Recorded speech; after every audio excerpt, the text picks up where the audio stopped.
Win with WinBet. WGFX Gallatin, Nashville. The Titans and the Seahawks. Kickoff is Sunday afternoon at 3:25 on your home for Titans football. Trending now at 104.5 The Zone.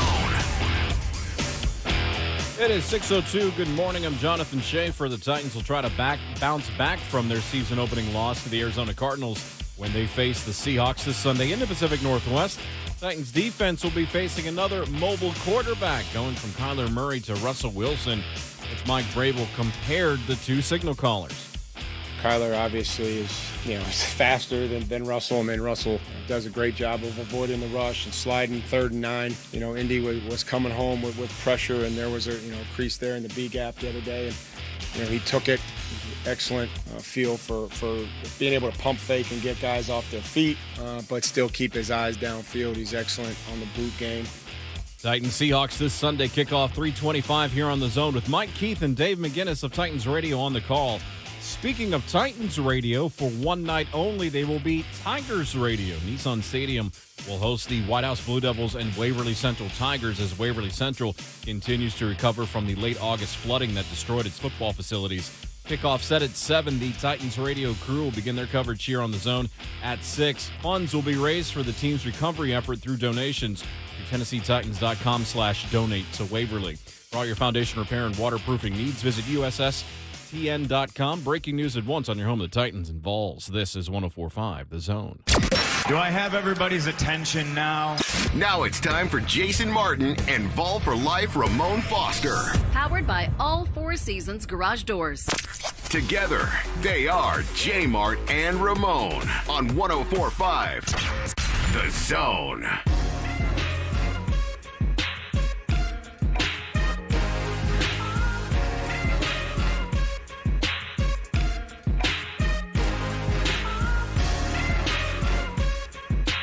What's happening? Welcome in, JMart and Ramon on a Thursday. Game day. NFC East action tonight. Speaking of NFC East, DeMarcus Lawrence, that's not good news if you're a Cowboys fan. No. Not good news at all. No, it is not, man. Nope. That's the voice of 11-year NFL veteran and Vol for Life, Ramon Foster. Haven't heard Jonathan Schaefer's voice yet, so your Thursday's going better than mine. Just kidding. I haven't heard him speak yet either. I literally just talked for 2 minutes. Oh, I missed that. I forgot that. You really think I'd be listening to those updates? I ain't listening to you. I know there's an update, but I usually make sure I tone right on out of that until I stop seeing your mouth flapping, and then I'm like, all right, now I'll turn it back up. Now we start. You, Aaron Rodgers. He's taking shots this morning, man. I'm just having fun. Pew, pew, pew, pew. I'm Jason Martin at Ramon Foster at Schaefer on Sports at JMart Radio at JMart and Ramon. By the way, when you say that, I'm actually shocked I got my name on Twitter and stuff. Yeah, you must have gotten it early, or you just got the right kind of name. I know who Jason Martin is, and You do? well, I don't know him, but I've written him multiple times and asked if he would back off his four Twitter posts since 2014 and give me my name. Straight up? Yeah. JMart and Jason Martin both. Neither one of them are really like active. Put respect next to my name. That's petty right there.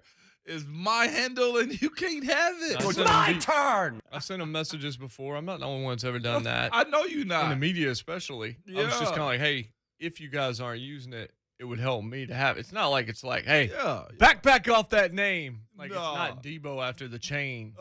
It's just, if you wouldn't mind. If you wouldn't mind. But that goes on in the league, too. Who was it? We were watching, I think it may have been the season opener, the Cowboys and Tampa game, I think, where somebody changed numbers and the punter actually sold his number to somebody else. I've seen people pay big money for numbers, man. I'm like, no way.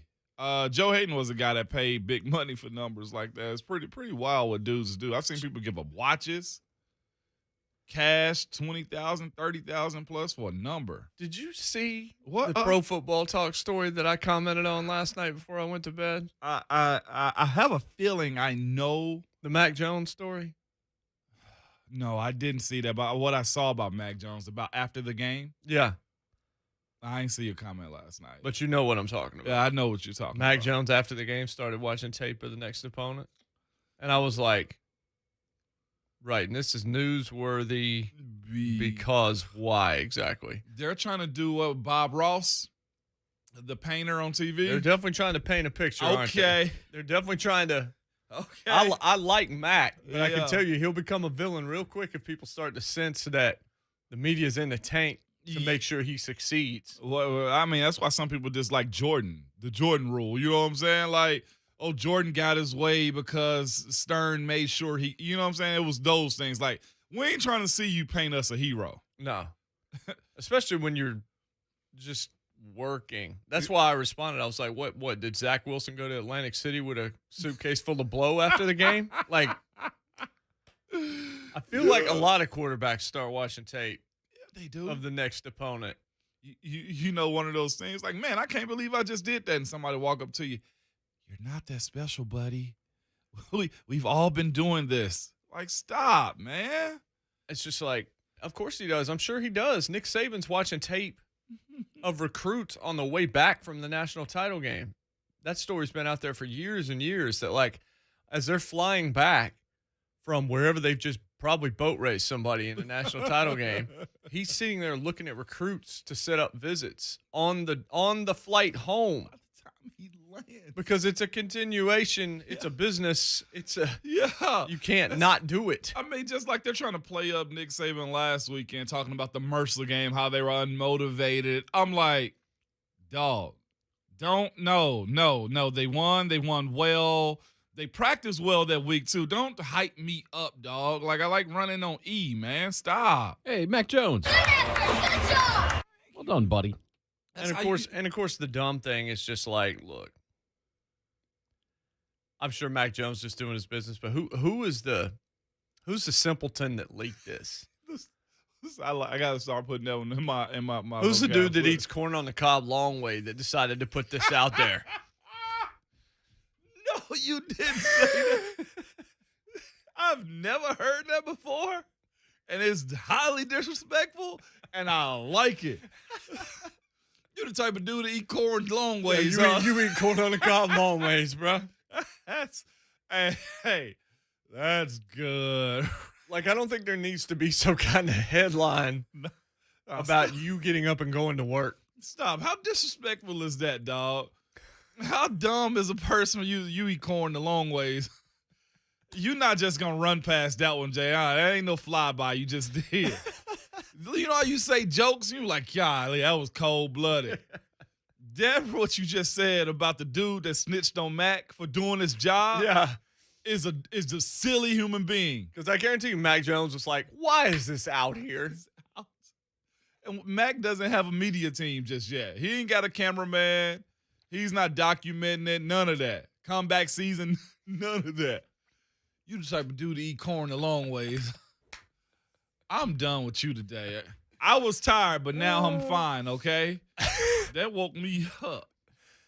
Golly. You the type of dude. What's the most disrespectful or just slick funny thing you've heard? That right there, Jay, that's up there. That did it for me, man. You the type of dude that eats corn the long way. Yeah. Corn on the cob, too. Just Corn on the cob. You like broke it's a me. popsicle. I know you got a hell of a point to be made after this, but that I don't know that I do. Just that why are you doing this to Mac Jones? Let him play football. You don't need to comment on every little thing he does. No one, like, I added Pro Football Talk. I'm like, hey, how is this newsworthy or interesting? And how does it help Mac Jones? it doesn't, because if you come out and have a trash game, then you need to go watch more film. Yeah. It's just the other joke that I heard, too, and it was from you. You got a face like a catcher's mitt. Yeah. An oil catcher's mitt. Those two. Okay. You got a face like All a right. non-grease catcher's mitt. I'm done being a The kid. telephone number is 615-737-1045, 737-1045. If you make a phone call to be on the air, we'll congratulate you and write a story about, hey, he called and successfully got through by using the phone number that was tagged on. He was up. He was up because he had to go to work and called us. Utterly ridiculous. Titans Seahawks on Sunday. We'll start diving a little bit deeper into those things when we come back. Big loaded show for us today. We've moved Charlotte Flair to tomorrow. So she will be on tomorrow. But Steve Palazzolo, Dave McGinnis, and Thomas Tull, the founder of Legendary Pictures. Can't wait for that conversation in the third hour of this show. Plenty of time for you at 615-737-1045. We're just getting started. And hey, pro tip, horizontal, not vertical when it comes to your Cobb consumption with the corn. That's what she said. Be right back. It's JMart and Ramon, 1045 The Zone. Coming up today with Buck Rising. Adam Sparks of the Knoxville News Sentinel will join us at 10:20. We'll talk about the Vols ahead of Tennessee Tech this week. And Titans safety Bradley McDougald will be here at 11:15. He has an opportunity to start this week with Amani Hooker on IR. Don't miss it. The Buck Rising Show. Today, 10 a.m. to 1 p.m. on 104.5 The Zone. O'Reilly.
Main Real Estate Traffic Center.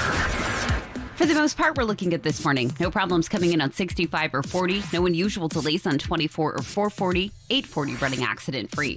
This report brought to you by Caesars Sportsbook. The goblet has dropped. Download Caesars Sportsbook and get started with a risk-free bet of up to $5,000. Terms and conditions apply. Must be 21 and up. I'm Christy O'Brien with traffic on your home for Titans football. 104.5 The Zone.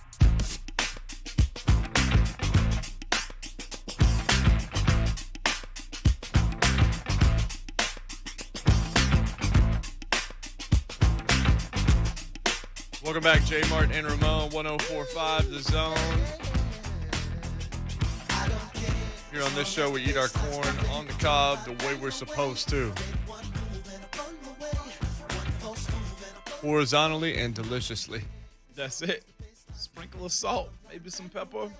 Did you ever butter up corn on the cob? Yeah. Butter it up. Good people. Grilled is best, though. What is? Grilled. Grilled pineapple. I've yet to actually do that's that. good stuff. I didn't. You know what? I have yet to find a good pineapple all summer long. Not one. And I usually hit on them like really well. All of them have been that tart. You keep asking. One will say yes, Mom. I know. I was going to say, did they give consent? Oh, I've yet to have one good pineapple all summer long, and that's a tragedy right there for me. Love pineapple. Speaking of pineapple, the TV show Psych that ran for a long time on USA. Yeah. Dwayne Hill, whose career started on The West Wing, and James Roday, the two leads in that show. I love that show. That show's a lot of fun. It's out there. You can stream it on like Peacock and different stuff now. Really just kind of, they knew what they wanted that show to be, and they knocked it out of the park. Really enjoyed it. James Roday's a big Titans fan. Mm-hmm. I did not know that until my neighbor told me last week. He's from Houston, so he's a Titans fan. Like, before they moved, he followed them when they left Houston and became a Titans fan. Sunday, he tweeted out, "Going out and intentionally losing your first games. Bold move, boys." I want to get James Roday on the show. We need to reach out. We need to reach out. He seems like good people. Unlike whoever it is, it's, oh my gosh, Mac Jones watches Jets film after the game on Sunday. Mike Jones. Everybody else is watching Succession, but Mac Jones. It's like, beat it, bub. You know what are we doing, man? Just trying. We need to be better. John Roderick. Roder. How do you say it? James Roday. That is a demerit. Good Lord, Mo. Did you just text Matthew Broderick? No. Did you just text Andy Roddick? How you spell Roday? Roday. Oh, exactly how it sounds. Yeah. He got a bulldog on his. No, it's actually the dog from Sandlot as his header. That's real cool. Cousin Joey in Cross Plains. Joey, what's up? What's up, Joey? What's up, fam? So, y'all talking about, disrespectful phrases. I've used a couple in my lifetime. You call somebody a butterface. Yeah. You tell them, if my dog was ugly as you, I'd, shave its rear end and teach it to walk backwards. Yeah. You must have been so ugly as a kid. Your parents had to tie 2 pork chops around your neck just to get the dog to play for you. Yep, those were old. And my favorite one, and this is the most southern thing, and especially if you say it to somebody who ain't from around here, bless your little heart. Bless his heart. Y'all have a good one, boys. You, Joey. Yeah, Butterface usually comes with block or more. Yeah. Block or more? Yeah, you look all right from about a block or more away. I remember when I moved down here, and then that first year being down here, and somebody said, "Bless your heart," and then the moment I realized, oh, they ain't being nice to me. Yeah, no. Sons. Yeah. You bless my heart. You say a prayer for me. You better not say bless his heart. Jeez. Yeah. And that's all you want to do for I don't need your participant ribbon. Block him more. Well, you were born in an ugly tree, hit every branch on the way down.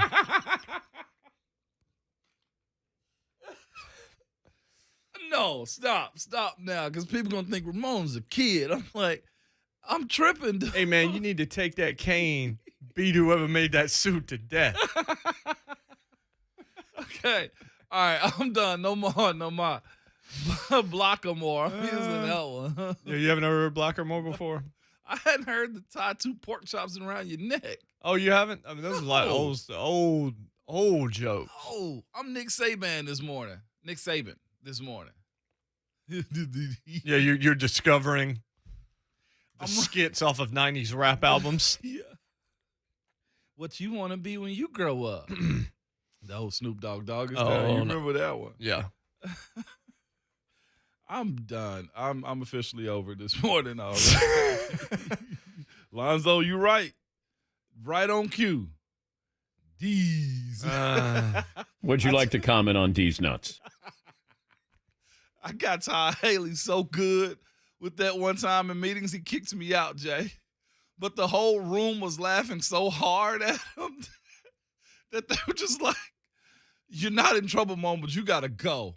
So we were sitting in the meetings. It was before the Cincinnati game, the crazy Cincinnati game, too. And we were watching film as an offense.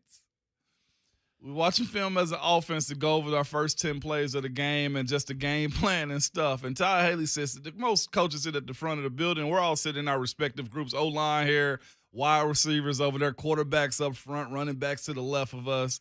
Cannons to the right. Cannons to the right of them. And, dog, Ty Haley was like, who is this on this play right here? Just all loud. And I was like, I think it's D. He was like, who? And I crushed him. I broke Munch, the quarterback coach. Coach JD is the straightest coach ever. And the room lost it. It was so bad, Coach Haley really started, trying to, pick on me because I got him so bad. He just was like, Mom, can you do this play? I'm like, Coach, let it go. The more you talk about it, the worse it's going to be. He used to try to get his joke back. You know what I'm saying? I was like, I got him so good. So when I heard Saban does the whole D's thing, I'm sorry. I'm a Nick Saban fan now. D's nuts. No, I am. Is that him? No, that's Dan Patrick. Oh. D's nuts. That's the game. D's nuts. Be better. Just keep that on the hot key. Okay. D's nuts. Whew. All right, here we go, Jay. Resetting. Which team should be most worried after week 1? ESPN, Don Graziano says. What a transition. Baltimore Ravens. Talked about my transitions yesterday. That was cheeks, Jay.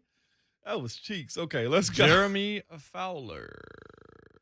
Straight face, Jeremy. I'm going to go with the Tennessee Titans here. That's more what? Should be the most worried after week 1. I'm going to fight back a little bit. Well, just let me go ahead. Read it before we do that. Go ahead. That was sort of a lifeless week 1 performance I did not expect. Lifeless? The Titans are a team that typically thrives off toughness, an extension of Coach Mike Vrabel, but I didn't see much of that. And after years of shuffling parts on defense, I'm still not convinced they can stop passing attacks consistently. And receiver Julio Jones looks rusty after not practicing for much of the preseason. Dan Graziano, this was Vrabel's chief concern when I spoke with him at Titans camp last month. His veterans hadn't had enough time on the practice field together because so many of them were nursing injuries. Tennessee has a real opportunity to take control of the South and claim it for its own while the Colts work to get things together early in the season, and losing and looking that bad in week 1 points to potential missed opportunity. I think Vrabel wants his team to feel urgency right out of the gate.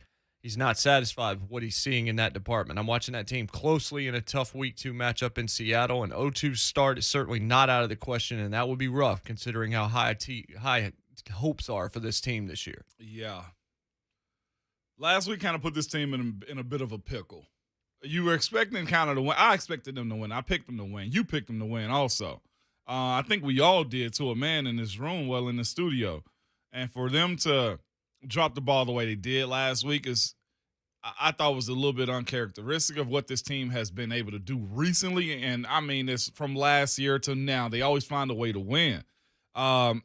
Maybe Arizona just got hot way quicker than we thought. I read off Kingsbury record as he's been there. They've gradually gotten better. I know he's got his deficiencies, and heck, he was a losing coach that got hired in the NFL, which is still weird to me.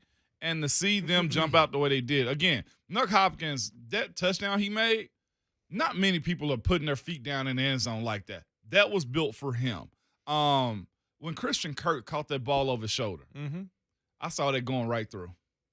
In my mind, I'm like, I actually stood up in my living room. No, he's not. No, he's not. He did it because you don't really catch the ball over your shoulders like that. Well, that's what Tyler Lockett did on Sunday.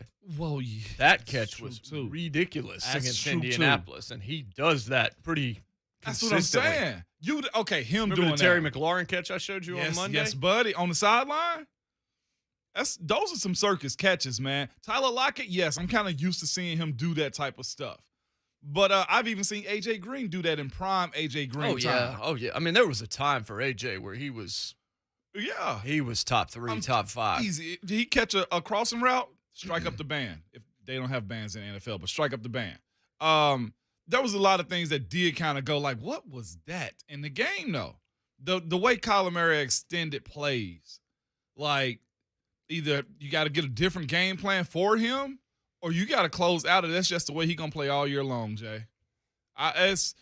This week is going to be interesting. Russ doesn't really run like that, but his ability to create, and I think that's what Jeremy Fowler is saying as far as that write-up, Jay, is like, look, you go from one to the other. A tick slower, but Russell Wilson's arm's a little bit better. Right. Better accuracy. Right. On the road. Right. 0-2, man, don't sound. We don't want to be talking about Owen. Nah, we don't want an Owen jersey in Nashville. No. 0-2. Did we tell him about that? No, joke? I was just thinking about, we're talking about disrespectful things. Somebody tweeted the Browns. A Steelers fan tweeted the Browns on Sunday. He actually ended up deleting this, so I'm not really sure, but I had screenshotted it when I first saw it, so I have it. That was gold. Yeah, I don't know what happened, but they lost to Kansas City or whatever. And this guy who was a Steelers fan, even though it wasn't in his bio, was just like, man, you guys play really hard. Looking to get a jersey for my son. You help me out. Can you give me an Owen jersey? And the Browns are like, yeah, man, we'll hook you up. Owen who? And he goes, 0-2, let's go Steelers. And the Browns blocked him. It's football season, Jay. I died laughing when I saw that because it caught me because I didn't realize it either. I'm like, who is Owen on? Savage. It's hilarious, man. Y'all like, that's good. You beat the Steelers in the playoffs, but week 1, you got owned. Yeah. Dealt with. Corey in Hendersonville is up on the line. What's up, Corey, what's Hendersonville? up? What's going on, fam? Morning, fam. Morning. Hey, so I wanted to bring something up. I don't know if this is something that anybody has thought of, but, Julio Jones playing them like 10 years or whatnot in Atlanta, he majority of the time played in dome stadiums. So what do you think, like, as far as an effect is, what kind of effect do you think that's going to have on him now that he's playing the majority of his games outdoors with the Titans? I mean, that's interesting. He played his entire college career outside of Alabama. Oh. He's a little older now. I don't think it affects skill guys to the level it does a quarterback that changes weather. Because you remember Chad Pennington. Chad Pennington, who was the original noodle arm. Chad Pennington did not have a strong arm. So he would play better if you played in different kind of weather. People were like, Jets shouldn't have drafted him because he didn't have the arm for New York. Not for the media up there. He didn't have an arm that was going to survive when it got cold late in the season.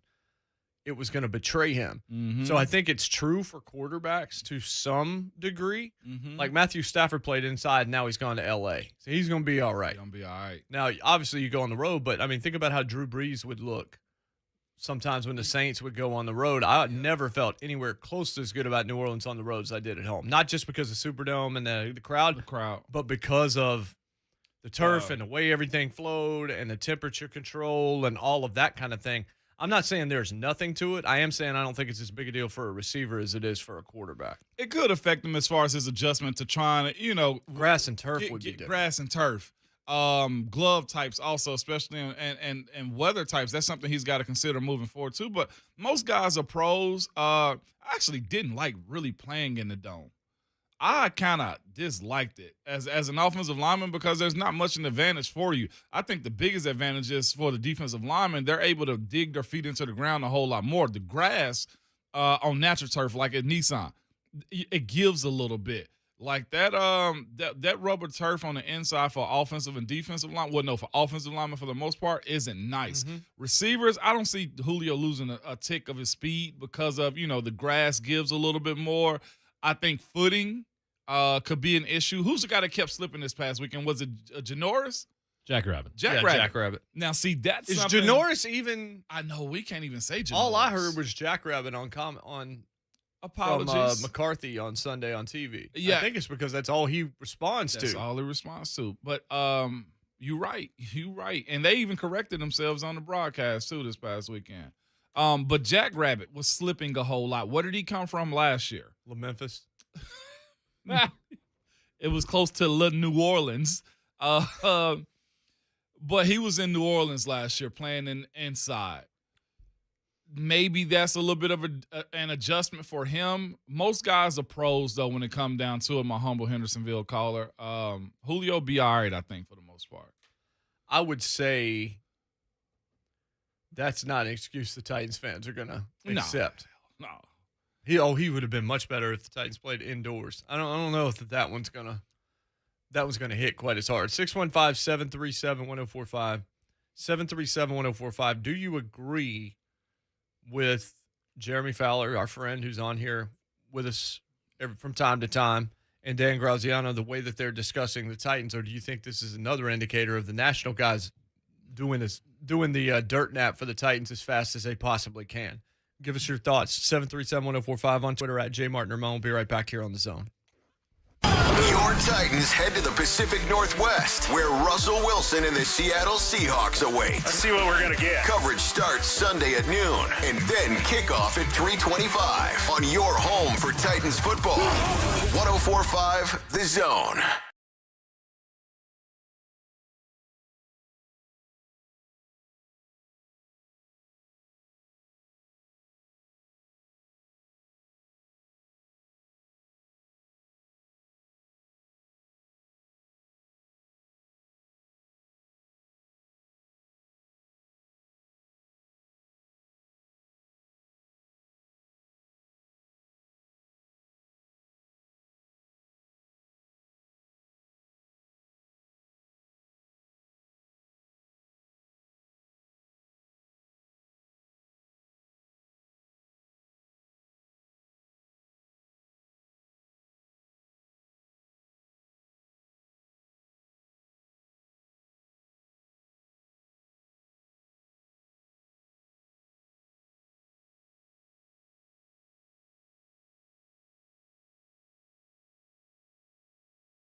Delays on 24 or 440, 840 running accident-free. I'm Christy O'Brien with traffic on your home for Titans football, 104.5 The Zone.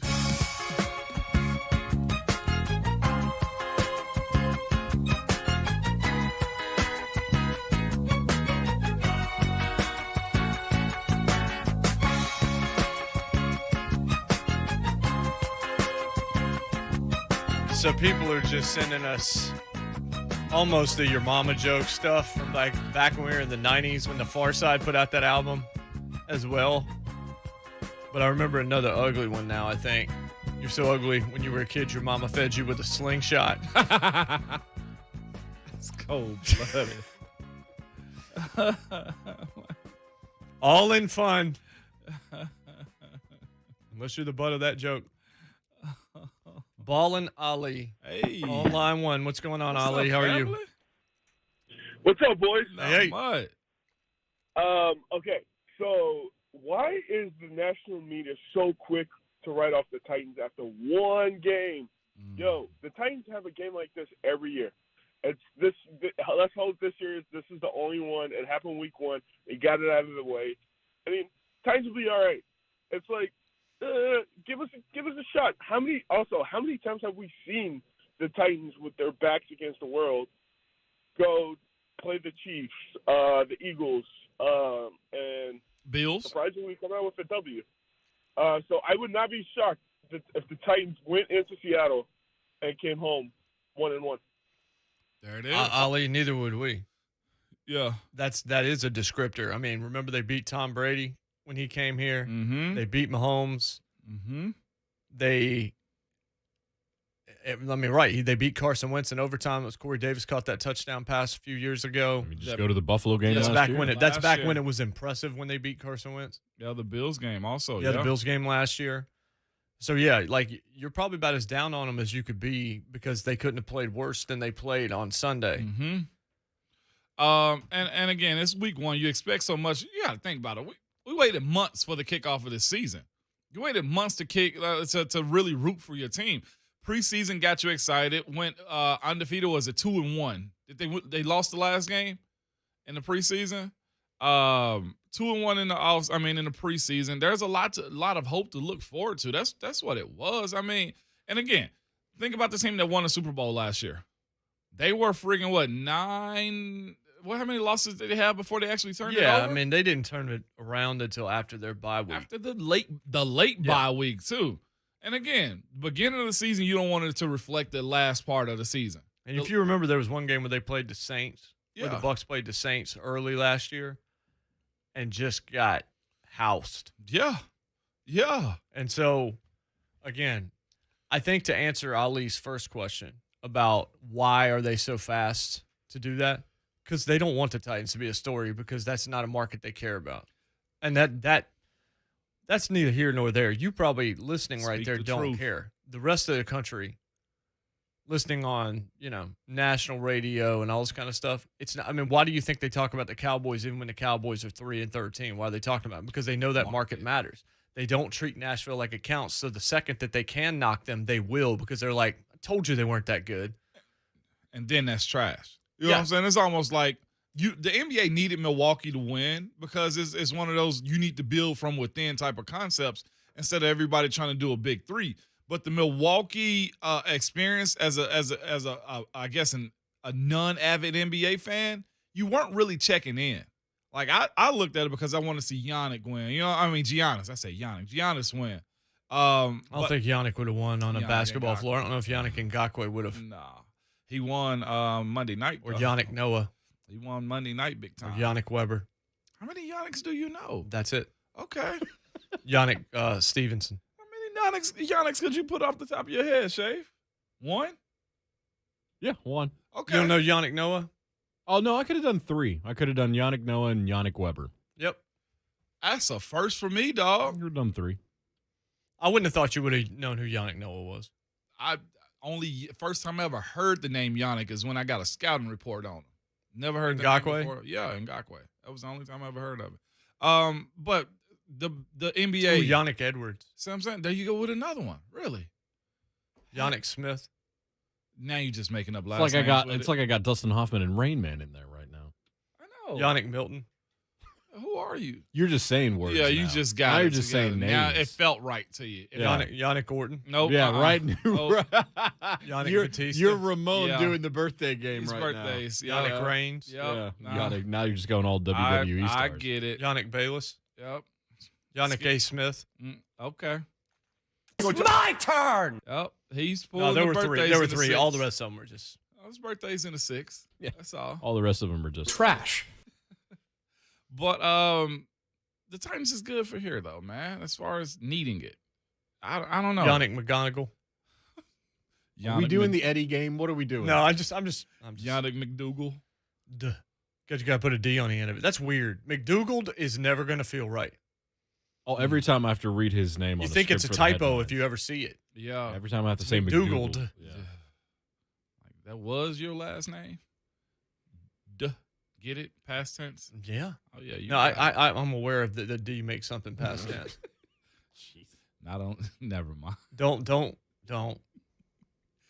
it. You see where I was going? I know where you were going. I'm a child today, dog. As opposed to any other day? Nope. What was the original point you were trying to make, Mo? That the NBA Yeah. about Milwaukee winning it.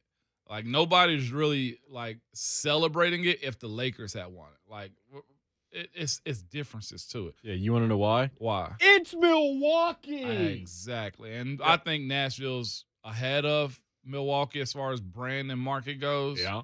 But the way the networks treat it is where the disrespect comes in at. Yeah, and look, you're gonna get shade thrown on you when you get embarrassed, and you got embarrassed on Sunday, and that's the only thing that matters is what this group that's had one game together looked like, and you look like Trash. yes. I'll say this also. I've noticed on social media from everyone outside of like outside of Tennessee, I think people have kind of figured out the stick a little bit. I think people realize that Tennessee fans gonna go hard. Like I saw a dude the other day talking about Tennessee. What was it? It was some random list about how bad Tennessee was, and it was a jab at Tennessee, University of Tennessee, and the fans. I'm just like, I see this a little bit too often on social media where people they can rile up a Tennessee Titans fan base and a Tennessee Vols fan base. Right. It's easy. It's an easy mark. Short.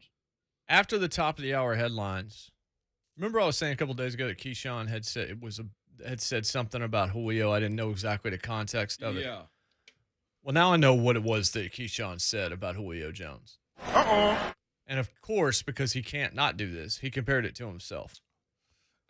Oh, But we're going to describe, and it goes back to Vrabel's comments on Sunday. We're going to discuss that and how important this game might be for Julio in the eyes of Titans fans after the top of the hour headlines, plus Steve Palazzolo of Pro Football Focus in 20 minutes. We'll be right back here at JMart and Ramon 104.5 The Zone. Coming up today on the 3HL. We are getting closer to a great weekend of college and pro football. Titans at Seattle. Y'all talking yourselves into a win yet? Oh, yes. You know who's going to maybe help us talk into a win? Greg Cosell will break down what happened to the Titans and then maybe what we'll see from Seattle. Well, I hope he breaks down exactly what Jamal Adams won't do. Because And I'm thinking some Titans players don't want to hear what he's going to say about what happened against Arizona. we need the Titans to tighten up. Might as well. We need to tighten up. Today, starting at 3 p.m. on 104.5 The Zone. Buying a car can be a little bit overwhelming. No, it's very overwhelming, especially now that the demand is back in full swing. But lucky for you, Edmunds has been taking the stress out of car shopping for over 50 years. Edmunds editors drive over 500,000 miles every year, testing thousands of hours on hundreds of new vehicles. They review almost every car on the market and rank the best ones in each category. So you can narrow your search and compare options side by side if you have to find the best vehicle for you. When you're ready, Edmunds makes it easy to find the options in your area with accurate price estimates. The thing about Edmunds is they do all the hard work for you. Want to know how the car drives? They'll let you know that. They have editors that document driving and maintaining vehicles for over the course of 20,000 miles in the first year of ownership. They report all the things you need to know. Does it have a loud sound on the inside? All of those things. If you need to find what type of car you're looking for, red, blue, green, gray, doesn't matter. You can search on Edmunds by the color, model, the special features that you're looking for, power windows, engine types, drivetrain, price, distance, and more. They will even show you, listen to this, they'll even show you the dealerships that offer home delivery. Buy online and get it delivered to your front porch, okay? Edmunds is here to guide you to your perfect vehicle. Visit Edmunds.com to see the best car rankings and search for the vehicles near you. That's EDMUNDS.com. For cars, there's Edmunds.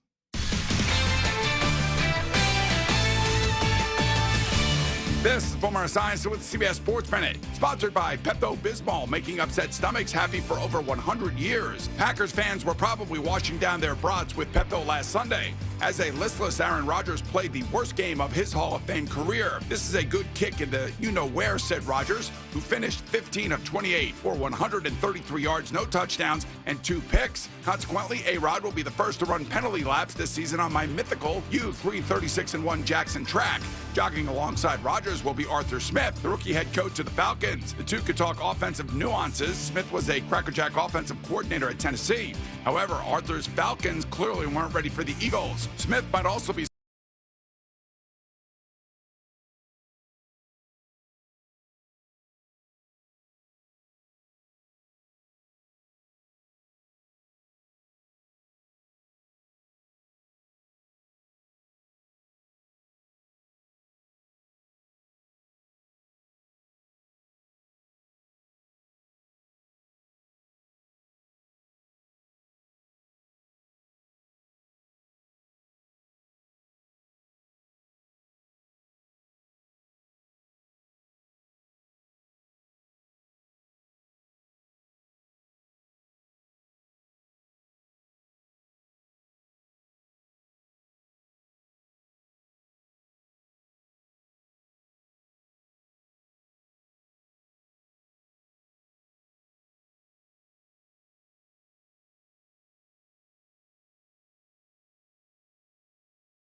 from the Mark Spain Real Estate Traffic Center.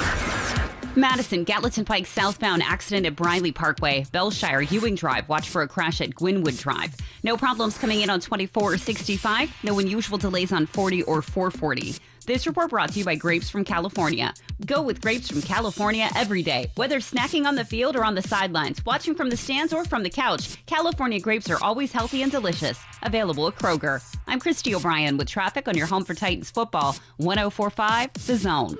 From the WinBet studio, win with WinBet. WGFX Gallatin, Nashville. The Titans and the Seahawks. Kickoff is Sunday afternoon at 3:25 on your home for Titans football. Trending now at 104.5 The Zone. It's 7 o'clock. Good morning. I'm Jonathan Schaefer. Titans will try to bounce back from their season-opening loss to the Arizona Cardinals when they go to face the Seattle Seahawks in the Pacific Northwest. One of the chief concerns for the Titans' defense will be containing wide receiver DK Metcalf. Here's Coach Mike Vrabel.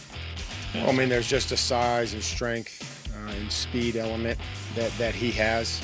You've got a big man that runs fast, that's strong, and I think if you get off balance, he's got the ability to knock you by and use his strength, and then also some of his run after the catch. So there's a lot of problems, a lot of issues. Titans Seahawks this Sunday, kickoff 3:25 here on The Zone with Mike Keith and Dave McGinnis of Titans Radio. Tonight, Nissan Stadium will host the White House Blue Devils and Waverly Central Tigers as Waverly Central continues to recover from the late August flooding that destroyed its football facilities. Kickoff scheduled for 7 o'clock tonight. Titans Radio becomes Tigers Radio. Coverage will begin here on The Zone at 6 p.m. Funds will be raised for the team's recovery effort through donations to TennesseeTitans.com/donate to Waverly. For all your foundation repair and waterproofing needs, visit USSTN.com. Breaking news at once. Here with the Titans and the Vols. This is 104.5 The Zone. Do I have everybody's attention now? Now it's time for Jason Martin and Vol for Life Ramon Foster. Powered by All Four Seasons Garage Doors. Together, they are JMart and Ramon on 104.5 The Zone.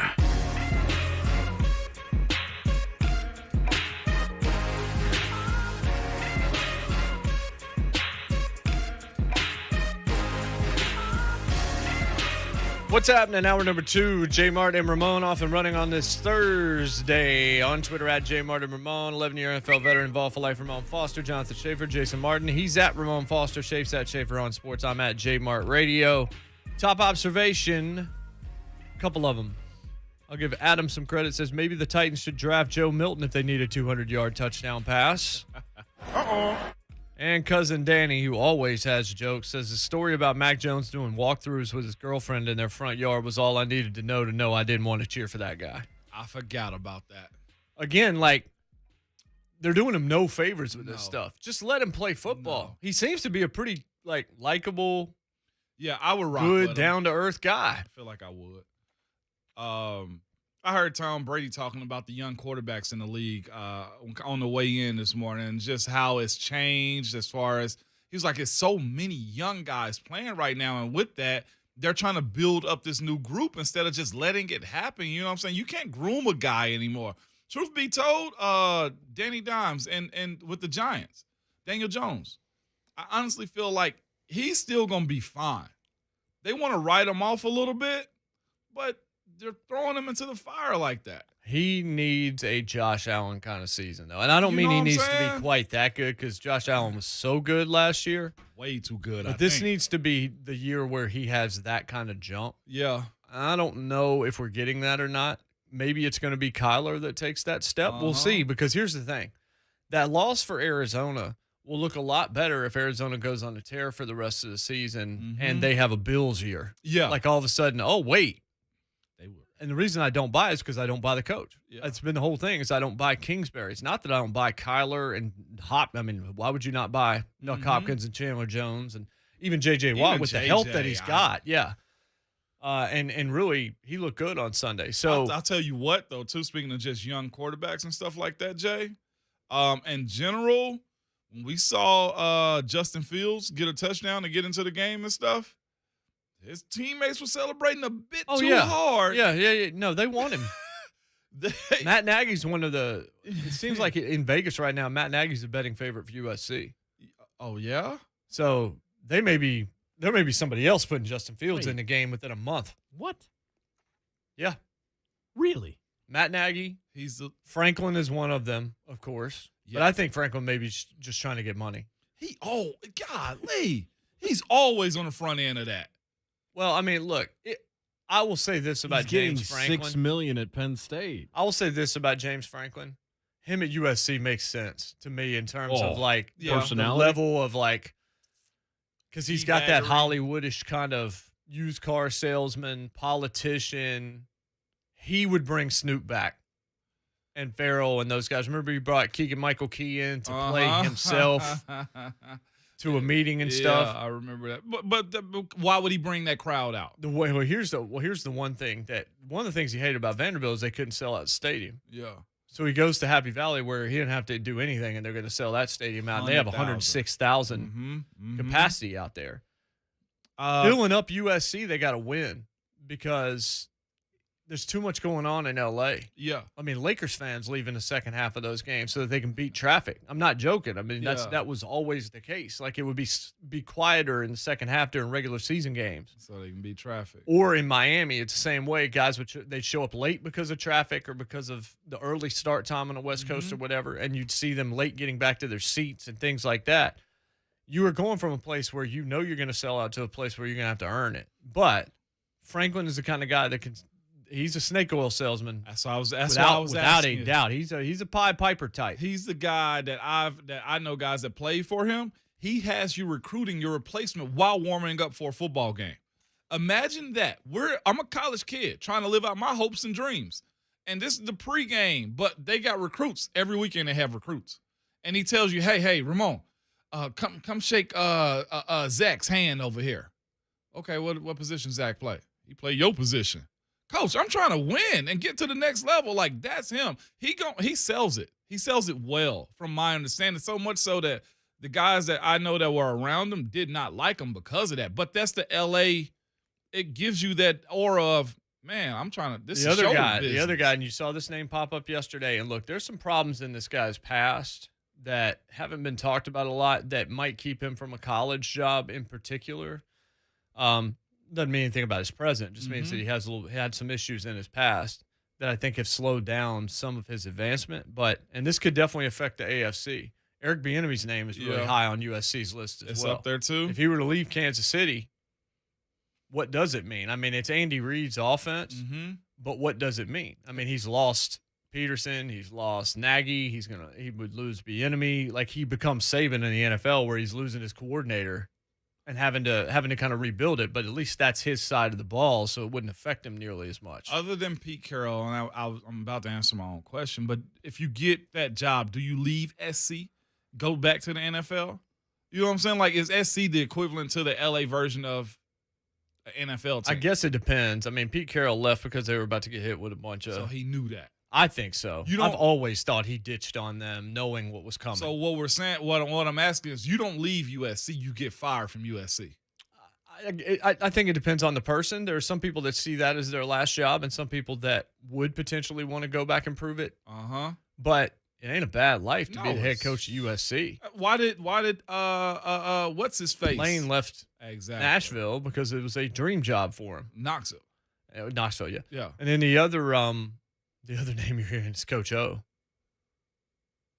I would think if I was USC fans, I don't know that. I'm looking behind the glass right now. Right. Which O? Orgeron. Hey, they found me out in LSU. I'm going to USC. He ain't even know. He's trying to get a raise. He leaked that himself. No. Think about it. I mean, that's where he was from. I thought he was He was out on that coaching staff. I mean, I know he was with that staff. That was his dream job. Remember they had him as interim coach? Yeah, that's right. He cried when he got fired, didn't he? Yeah, he going to cry in the car. Yeah, he definitely going to cry in the car. But I want to mention this before we get to Palazzolo on the other side. And maybe we can ask him about this. You tell me, because we teased this, I'm going to make sure we hit it.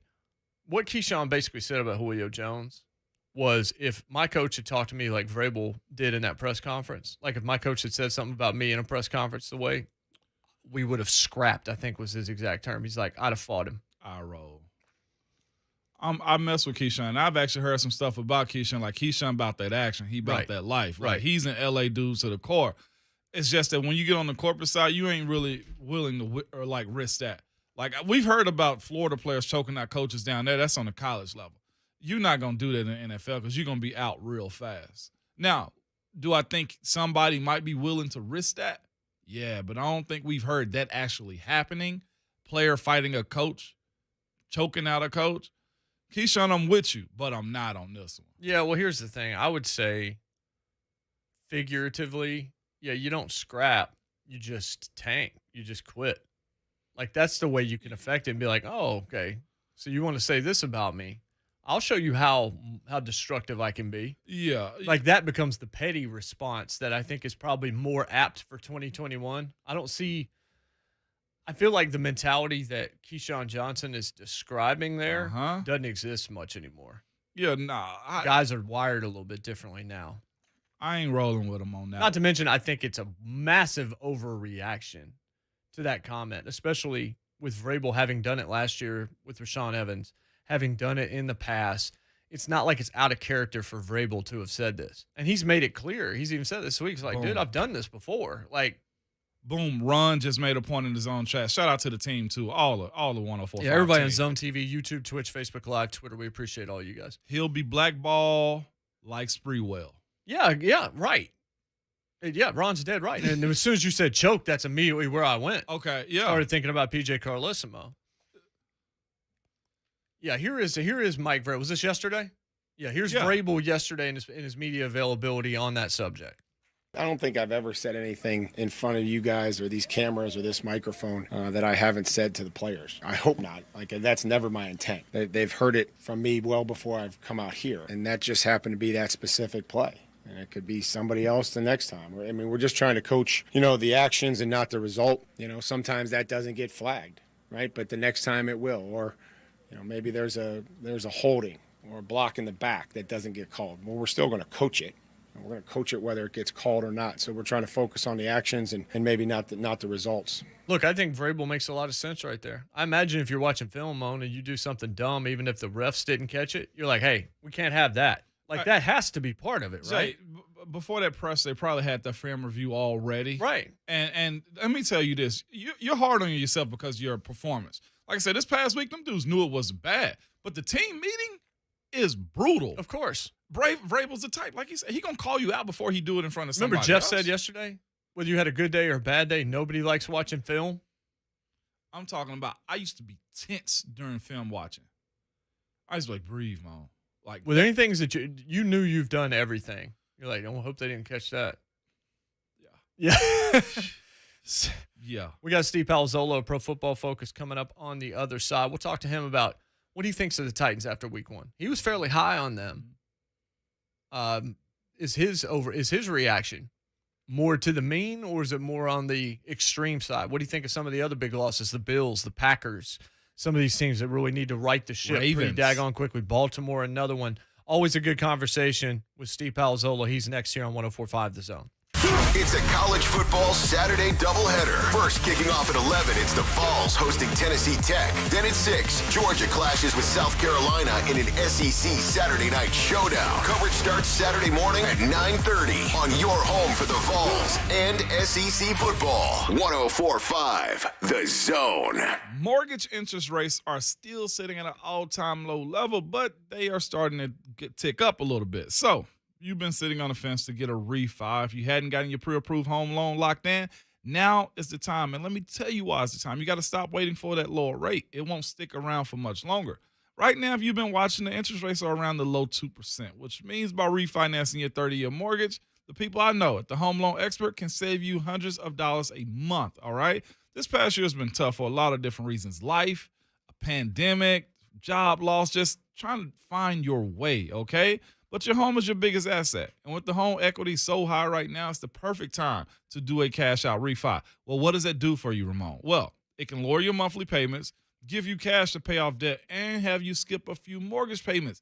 That's how you continue to crush 2021 right there with a little less worry. So you've been sitting at home, I don't care, like catching a hobby, looking at the housing market. You can tell the homes in this area are selling fast. So getting pre-approved is key to finding your dream home. At thehomeloanexpert.com, they can lock in your interest rate. Perfect. Get that out the way. Project your payments awesome. You can budget, find out what you're going to be paying monthly, and get you pre-qualified. So when you find that right home, you can submit that offer and close on your dream home. TheHomeLoanExpert.com are doing more home loans than ever and closing purchases in less than 30 days. So don't wait. Visit TheHomeLoanExpert.com. You're invited to Oak Grove Gaming's first anniversary celebration where the gifts are all yours. Be here every Saturday in September from noon to midnight for your chance to open the prize vault and win a share of over $1 million in cash and prizes.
Move to the left shoulder.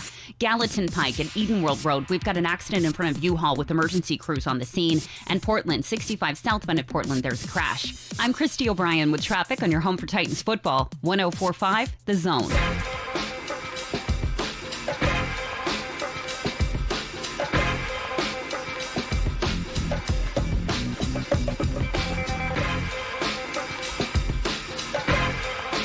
Stop me if you've heard this before. Unfortunately, Ian Rappaport reporting quarterback Marcus Mariota expected to be out multiple weeks after aggravating a quad injury during a 31-yard run on Monday night. We all saw it.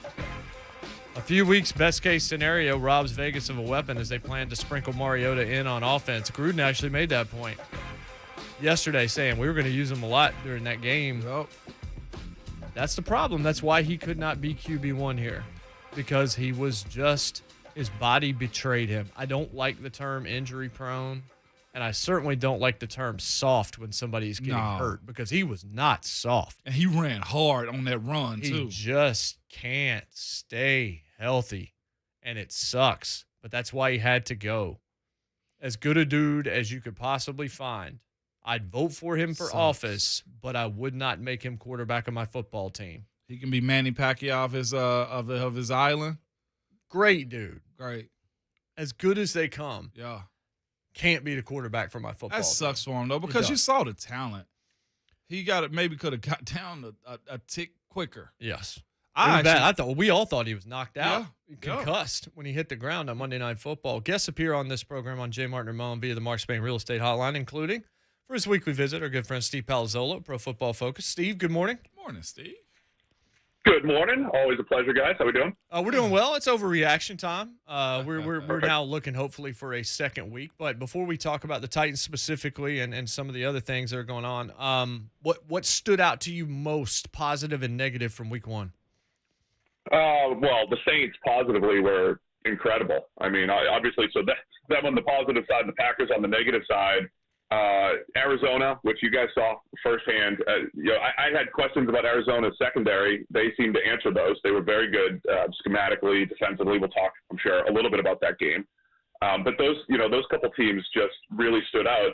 The Packers laying an egg was a huge negative. The Ravens O-line laying an egg. Team Ali Villanueva over here, that flip to the right side was not good for the Ravens so far. And their offensive line, the Raiders' defensive line, absolutely probably the most dominant performance of any unit this entire weekend, that Raiders D-line, and then, led to that crazy finish. So, as always, there's some craziness in week one. The Eagles were really impressive, too. So, definitely some week one surprises. And the fun part is we get to have a week two, so they get all backing up here. So, look, I don't believe in Cliff Kingsbury, and that's been one of the reasons that I've been down on the Cardinals this whole time. I have felt opposite, though, about Kyler Murray and what I think he's capable of. We interviewed Michael Vick on this show last year, and he said that that's the guy that reminds him the most of him, and that's the guy he believes is going to be the best of that kind of player, the kind of player that Michael Vick sort of helped usher in terms of a dual-threat guy. Mm-hmm. What we saw from Arizona against Tennessee, how much of it was a function of Tennessee not being good, and how much of it was a function of Arizona maybe being that team that has like a Bills-like leap like they did last year, or a Ravens-like leap that we saw the year before? There's always some team. Why can't it be Arizona? Yeah, I mean, there's probably a little bit of both. I mean, Kyler definitely showed what he was capable of. And what I did like about what the Arizona Cardinals did last year was at least start to use Kyler in the design running game and tap into his his burst and explosiveness ridiculous. And then we saw that, other ridiculous play that he made, dancing around, making a throw outside the pocket. But I think with Kyler, for him to take the next step, he does a really nice job throwing the ball outside, those back shoulders and slot fades and everything. Did a great job with those. If they can attack the middle of the field a little bit better, I think that's the one missing piece with the Kingsbury-Kyler Murray offense. And I don't know if that's Kyler's height a little bit, but that's where he gets into trouble throwing over that intermediate middle of the field. So I think all the pieces are there, though, with Arizona. You saw the playmakers that they have. DeAndre Hopkins remains awesome. When you put Christian Kirk in the slot with his speed and the way they've used him, I think that's a great addition. They're using Rondale Moore the right way. The offensive line is solid. So, and then defensively, I have concerns about their cornerback group, but not after week one. Their corners played great, and they mesh with their pass rush really well. It's a creative pass rush. They use their linebackers and safeties, Buda Baker, Isaiah Simmons. They use those guys in creative ways as well. So a lot to like about this Cardinals team for sure. I saw you guys, I think, had Cameron Hayward as the highest-rated defender or player. He's the highest-rated period on either side of the ball. Okay, on either side of the ball. Okay, I saw what he did, and I also saw what Chandler Jones did. How far was he as far as you guys grading this past weekend? Because 5 sacks, what does that actually amount to? Yeah, so Jones was obviously fantastic, but Hayward made more plays than Chandler Jones. Chandler Jones just happened to finish them. So that was for Hayward. Hayward had 12 pressures on 40 pass rushes. That is a ridiculous win rate, especially from the interior. That's the other part, too. Guys on the interior, they just don't win as often as guys on the edge. So Cameron Hayward was pushing guards back left and right and getting into the backfield. Chandler Jones was fantastic, though. I mean, he beat Taylor Lewan, Kendall Lamb. And when he got pressure, they turned into sacks. So he had 7 pressures, 5 sacks. His pass rush grade was like a tick below Cam Hayward. So dominant outing from both guys this past weekend. On the other side of that, the Titans got to see a team this weekend in Seattle on the road. This past weekend, they had a monstrous weekend also. The Seattle's defensive line, Dunlap, just across the board, all these boys got pressure on the quarterback. What are we looking for this weekend with them playing at home? Yeah, they did a nice job. Some of their young players, Alton Robinson, Darrell Taylor, they had some plays. It's another team. I think Seattle, Dunlap's getting old. He's still a pretty good player, but on paper, you don't look, I don't think, at Seattle's pass rush and say, hey, I'm afraid of these guys. But, guys like Benson Mayowa as a rotational player can be dangerous. So when you add it all up, it was a tough defensive front in Seattle. So they did a pretty nice job defensively. They missed a ton of tackles. They got away with some of that. But offensively, they looked really good as well. I mean, that's as expected with Russell Wilson, but they got a new system there that's scheming it up just a little bit more. Creative play action, getting Russ out of the pocket a little bit more. A little bit more trickeration with motion and jet motion and things like that with their receivers, but it's still the same offense, which is DK Metcalf and Tyler Lockett creating plays down the field, which is the first thing you have to stop. But if you do stop that, Seattle's got more answers now. They have more underneath pass catchers, and it's a more versatile attack over there in Seattle. So it's a tough game for sure, and the Seahawks' new offense and that defensive line both looked really good in week 1. Steve Palazzolo, Pro Football Focus, with us here on JMart and Ramon. Bills, Ravens, Titans.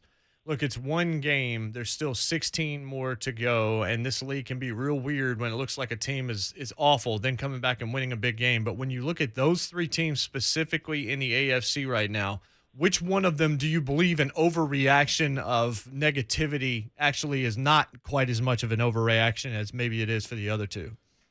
I think I have to take the Ravens after I was backing them here a couple of weeks ago, whatever it was. I mean, the offensive line was rough. I know Ronnie Stanley's been playing hurt, but he had his worst game probably since his rookie season, for whatever it's worth. I know there's injuries involved. Villanueva moving to the right. So they just got whooped up front. I put a lot of pressure on Lamar, literally and figuratively. Tried to do too much, fumbling the ball. And, defensively, I do think some of their injuries are starting to catch up. Not having a Marcus Peters and the trickle down of, having other corners have to play. They played a solid game, but you saw Derek, they just kept chucking it down the field, and eventually the Raiders started making plays. So the Ravens might have to alter their aggressive defensive style because I just don't know if they can hang on the back end this year. So, I think the Titans' offense is going to bounce back. They just seemed out of sync. I think there are ways that they can bounce back. The Bills, I think, will be okay. They ran into a really good Steelers defense who just played a great game and a different type of game than the Steelers are used to playing. So I'll overreact to the Ravens here in week 1. And then Cleveland played really well, especially offensively, and still managed to lose that game. And I saw immediately, Baker can't get it done. I was like, well, Baker played pretty well, and he got hit from behind when he was trying to throw it out of bounds. It's not like he threw an awful interception. Maybe you need to have a little bit more pocket presence, get it out of his hands a little bit faster. But I've seen far worse interceptions in that moment than what happened to Baker Mayfield. That just seemed like rotten luck. Yeah, I completely agree. I mean, when you look at the Browns, for those who question the analytical folks or whatever, I think the Browns were in that game because they made a lot of those really good decisions, right? So they go for it on 4th and 3s. And those don't always pay off, but in a game like a game against the Chiefs, when you have to put points on the board, they were that aggressive. They had a good game plan for all of their playmakers and using the explosiveness that they added in the draft and with Anthony Schwartz. A lot of good things about the Browns. The two things that killed him, Nick Chubb, who's awesome, fumbled, right? I mean, he fumbles in the second half, and Baker has the game-ending interception. Yeah, but I think the Browns looked great. From a Chiefs standpoint, you took everything that the Browns threw at you and still came out victorious because, Mahomes and Tyreek and Kelsey are unstoppable. So feel good if you're the Chiefs. I'd also feel good if I'm the Browns. I think the Browns are legit. They're for real. Needed a couple plays back on Sunday. Steve Palazzolo with us of PFF. And Steve, we had a little back and forth on social media. It wasn't a back and forth. We commented at each other about the idea of quarterbacks throwing the ball away instead of running out of bounds to get a sack. I've seen that happen. It's been explained to me why they rather run out of bounds than to throw the ball because of percentages. Like, what effect does it actually have, though, Steve? Is it more beneficial to throw it away or run out of bounds, though? I mean, this is pretty obvious, right? You take the 0 yards instead of the negative yardage. Yes. I don't know if I believe a quarterback's really out there calculating his completion percentage when he's outside the pocket. I think some guys just lack. I mean, again, Ramon, I haven't played on an NFL field, but I imagine things happen pretty fast out there. Yeah. And I imagine at some point you've done something that you would say, oh, that was pretty stupid. I didn't react properly in the moment, react to a blitz or whatever it might have been, right? Mm-hmm. We saw Mac Jones in the pocket throw the ball, spike it backwards the other day. He panicked and spiked it backwards. That's called a fumble. That's a terrible play. I don't think he was doing it on purpose. So I think quarterbacks you just lose a little awareness in the moment, and instead of taking the 0 yard gain, you take a 3 yard sack. And my joke was, hey, if you throw it away, that's the right play. We're not going to dock you here at PFF. If you take the sack, you're losing yardage. We're actually going to dock you. So your PFF grade will get hurt, but your completion percentage will. So that's where the context comes in. And I think some quarterbacks just lose a little awareness outside the pocket sometimes. Okay, and also on the subject of taking sacks too, I felt like this weekend there was a lot of bad O-line play, noticeably. What were you guys grading as far as guys that did really good, or was it just flat across the league when you guys graded? I'm just asking, not specifically, but was it down this past weekend as far as O-line play? There was actually a pretty good distribution. Okay. Like the Bucks, our highest rated pass blocking offensive lines were the Bucks. Believe it or not, the Packers, for as bad as they were, the Browns, the Cardinals, because so you saw the other side of it. The Cardinals pass blocked well, and the Eagles, right on the bottom end, it was the ones that we saw that stood out. The Titans were second worst. The Ravens were the worst. Panthers were down. Falcons, Jets, Bills were down. Bills got whooped by the Steelers. So I think there was a good distribution, right? I mean, there were some teams that just got after it from a pass rush standpoint, and some of those offensive lines just couldn't handle it. The Bears, they struggled as well. So I think there was a good distribution, but the ones that were bad, they stood out, or they were in prime time, or they made a huge impact on the game. Steve, it's always a pleasure, brother. Thanks so much. We look forward to this every single week. Awesome. Thank you, guys. Appreciate it. Yeah, that's Steve Palazzolo, Pro Football Focus. One question I wanted to ask him that I want to ask real quickly. Aaron Rodgers. Yeah. And how he looks on McAfee's show and how he looks on TV right now and the way he's talking. Is he checked out? We're going to find out. I don't think they're going to look as bad as 38-3. Yeah. But I've never seen Aaron Rodgers play in such a I don't really care about this Adam way. Gase-like, really. That's what it. Looking at tacos? Yeah. It was Adam Gase-like to me. It's week one. We think he's a supreme competitor, right? That's the thing we get out of A-Rod is we think he's a competitor. Like, he finds a way. We know he's talented. But his heart, I think he may have realized I like having fun in the offseason. But we'll see how he bounces back this week. If we see the same thing this week moving forward, Jay, he's sabotaging Green Bay is how I'll look at it. Like, my pick as far as them making to the Super Bowl, I'm with Steve on his Baltimore Ravens pick. Well, you know what I said about the Ravens? Yeah. I said they wouldn't make the playoffs. Yep, you called it. And I told you guys off the air, I was like, I have a sense they're going to have health issues this year. I'm seeing now the comparisons to last year's Niners team where everybody was super hype on them, and then they lost running backs, they lost tight ends, they lost all of this. Plenty of time to right the ship. And Lamar did some special stuff on Monday. They also lost. They also lost their left guard. Yeah, that's right. And you know what their solution for right tackle? Andre Smith is signed to their practice squad now. Andre Smith ain't the answer. My group of guys that I came in with, y'all, other than Trent Williams, Trent is an anomaly. Dude is a monster. Y'all, it's no win. All right, back away. I know the check is beautiful, but having us dog you like this on the radio, not great, Bob. So there's two pop culture topics I wanted to talk about. We wanted to talk about over the last few days, and we didn't get to either of them yesterday. When we come back, we're going to say goodbye to a true legend that left us a couple of days ago. It'll be worth your time. We'll be right back. It's JMart and Ramon, 104.5 The Zone. Coming up today with Buck Rising. Adam Sparks of the Knoxville News Sentinel will join us at 10:20. We'll talk about the Vols ahead of Tennessee Tech this week. And Titans safety Bradley McDougald will be here at 11:15. He has an opportunity to start this week with Amani Hooker on IR. Don't miss it. The Buck Rising Show. Today, 10 a.m. to 1 p.m. on 104.5 The Zone.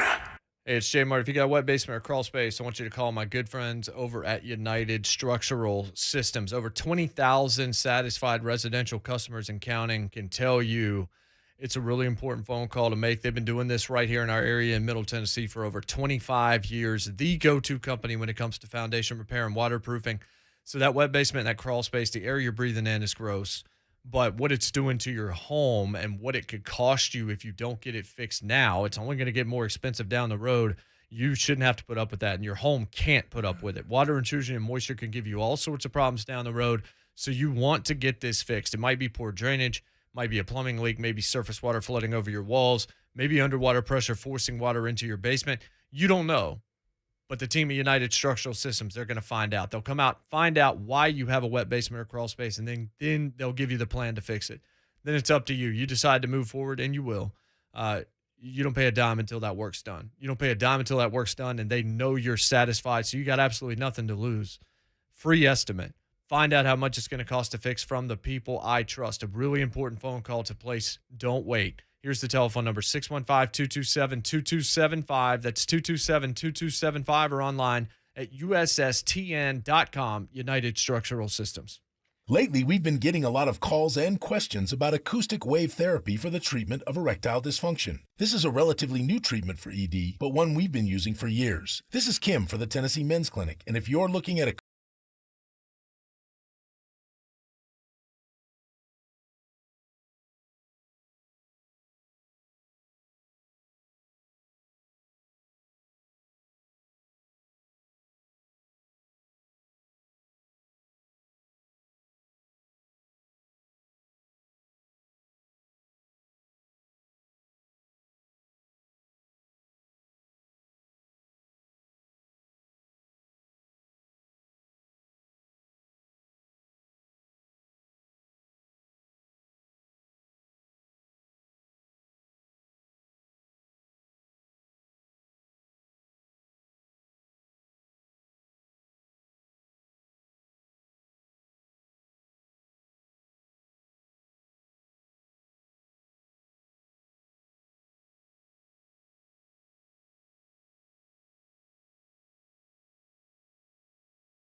main real estate traffic center. Gallatin Pike, watch for an accident at Eden World Road in front of U-Haul. That's got emergency crews still on the scene. Murphy Road at West End Avenue, we've got an accident. McCrory Lane at 40, there's a crash.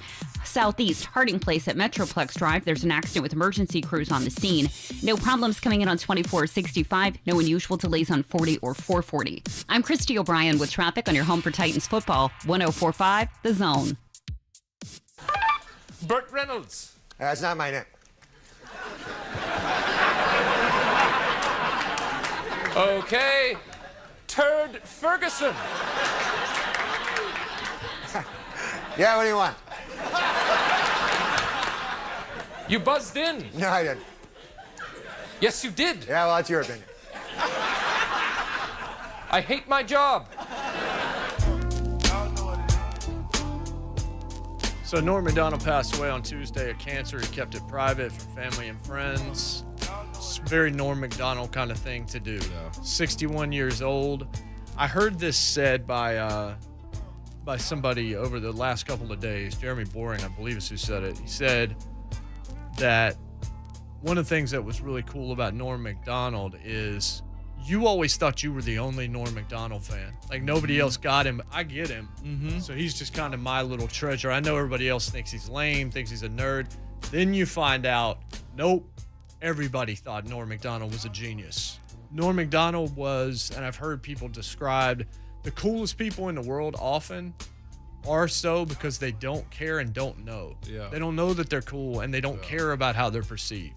Norm Macdonald was always Norm Macdonald.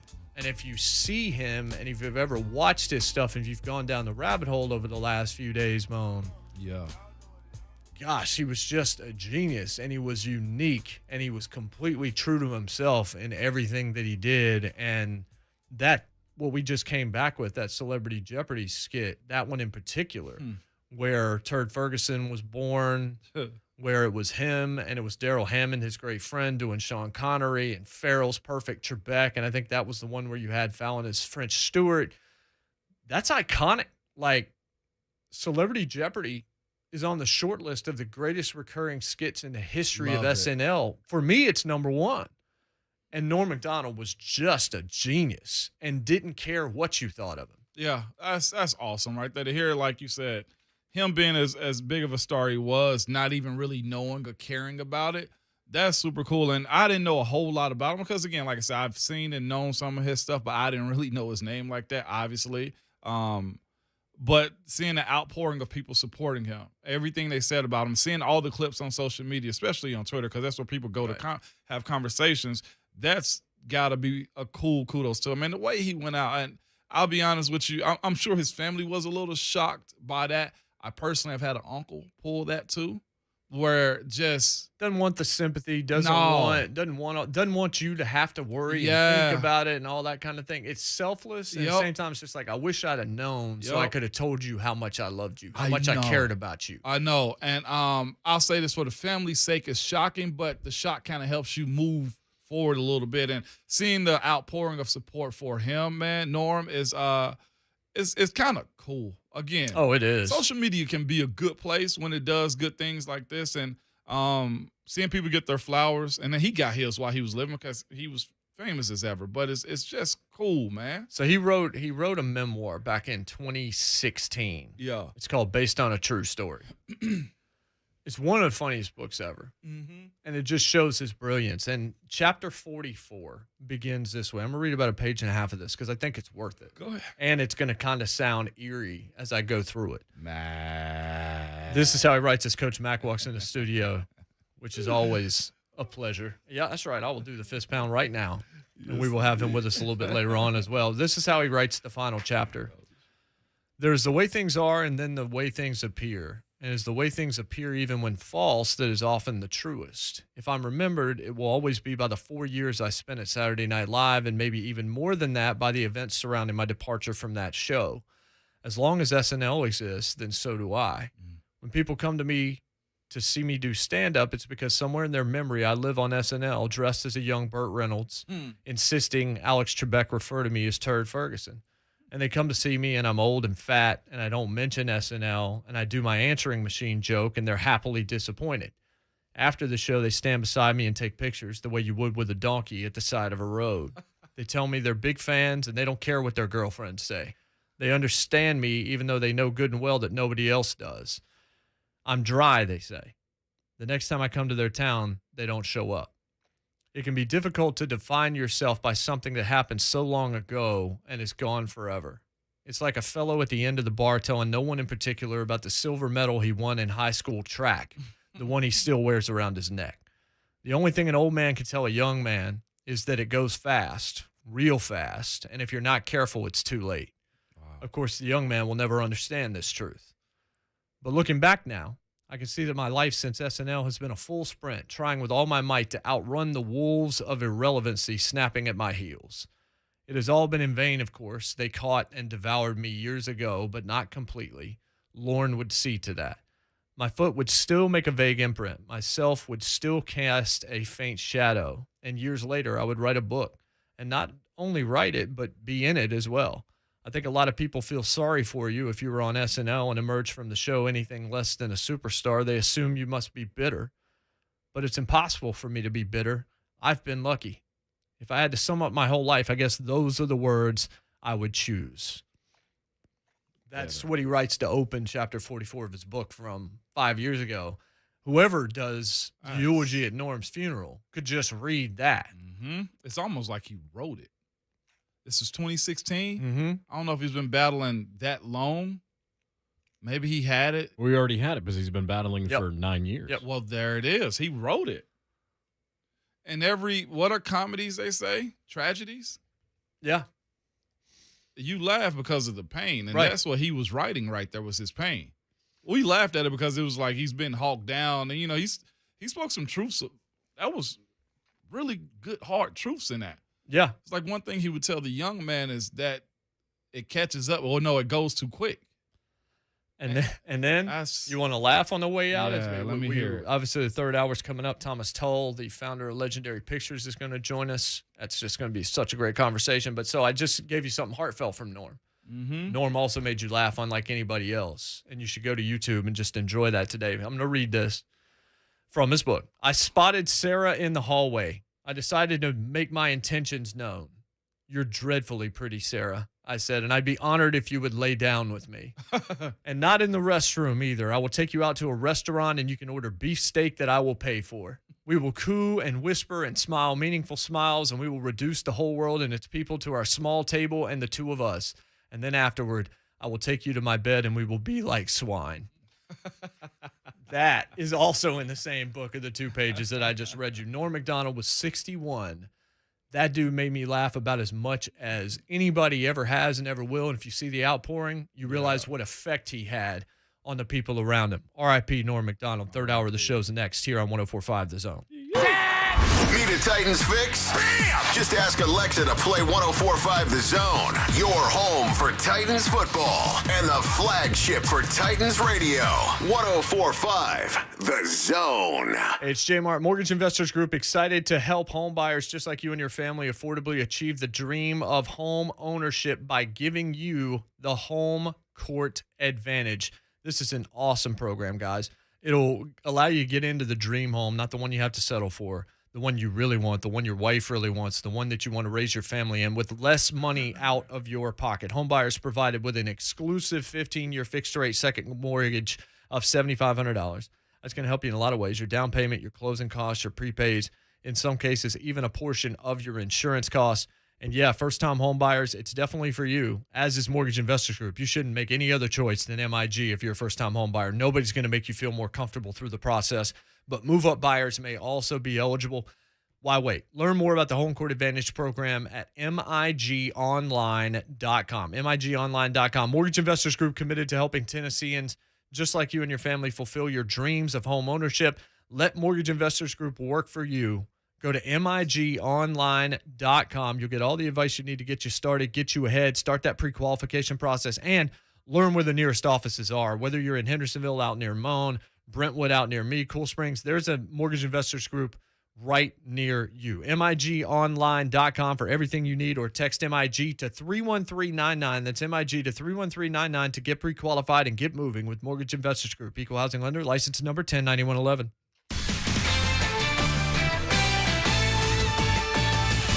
This is Boomer Esiason with the CBS Sports Minute. Time to award my first game balls of the NFL season.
has been moved to the right shoulder. This report brought to you by Arm & Hammer. Breathe. You can't control what tomorrow will bring, but you can control how you start today and feel the power of saying re-entry or not, here I come. Arm & Hammer, more power to you. I'm Christy O'Brien with traffic on your home for Titans football. 104.5 The Zone. From the WinBet studio, win with WinBet. WGFX Gallatin, Nashville. The Titans and the Seahawks. Kickoff is Sunday afternoon at 3:25 on your home for Titans football. Trending now at 104.5 The Zone. It is 8 o'clock. Good morning. I'm Jonathan Shea for the Tennessee Volunteers. Overwhelming favorites against Tennessee Tech heading into Saturday's game at Neyland Stadium, though Coach Josh Heupel says he's unsure who will be the starting quarterback between Joe Milton and Hendon Hooker. He was out on the practice field today. I don't know that he'll be available on Saturday. Some of those guys that were nicked up after the ball game are guys that are going to continue to progress through the week, and we'll see where we're at as we get closer to kickoff. So Milton's status still in doubt. Ball Network coverage begins at 9:30 Saturday morning, kickoff at 11 a.m. here on The Zone. Nissan Stadium will host the White House Blue Devils and Waverly Central Tigers tonight as Waverly Central continues to recover from the late August flooding that destroyed its football facilities. Kickoff scheduled for 7 o'clock. The Titans radio crew, for one night only, will be known as the Tigers radio crew. Will begin their coverage here on The Zone at 6 o'clock. Funds will be raised for the team's recovery effort through donations to TennesseeTitans.com/donate to Waverly. For all your foundation repair and waterproofing needs, visit USSTN.com. Breaking news at once on your home of the Titans and the Vols. This is 104.5 The Zone. Everybody's attention now. Now it's time for Jason Martin and Ball for Life Ramon Foster. Powered by All Four Seasons Garage Doors. Together, they are JMart and Ramon on 104.5 The Zone.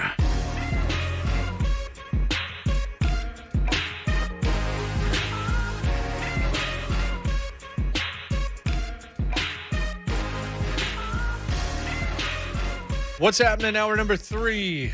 JMart and Ramon here on this Thursday. Hope you're well. Hope your family is well. Hope you're doing well. Along with 11-year NFL veteran and Ball for Life Ramon Foster, Jonathan Schaefer. I'm Jason Martin at Ramon Foster, at Schaefer on Sports, at JMart Radio, at JMart and Ramon. Thomas Tull, founder of Legendary Pictures, joins us next segment. This will be a little bit of an abbreviated first segment, so we have a little bit more time with Thomas. I'm just going to fanboy out on the first question. I already told you. First question, I'm just going to be like, so when do I meet Christopher Nolan? Thomas is a cool dude, man. Just to give you guys some insight on the movies that he's done in the past. And even I texted him on the side like, dog, I didn't realize you did all of it. I was hoping you weren't going to look at all of it because we were going to change up birthdays today. Nope.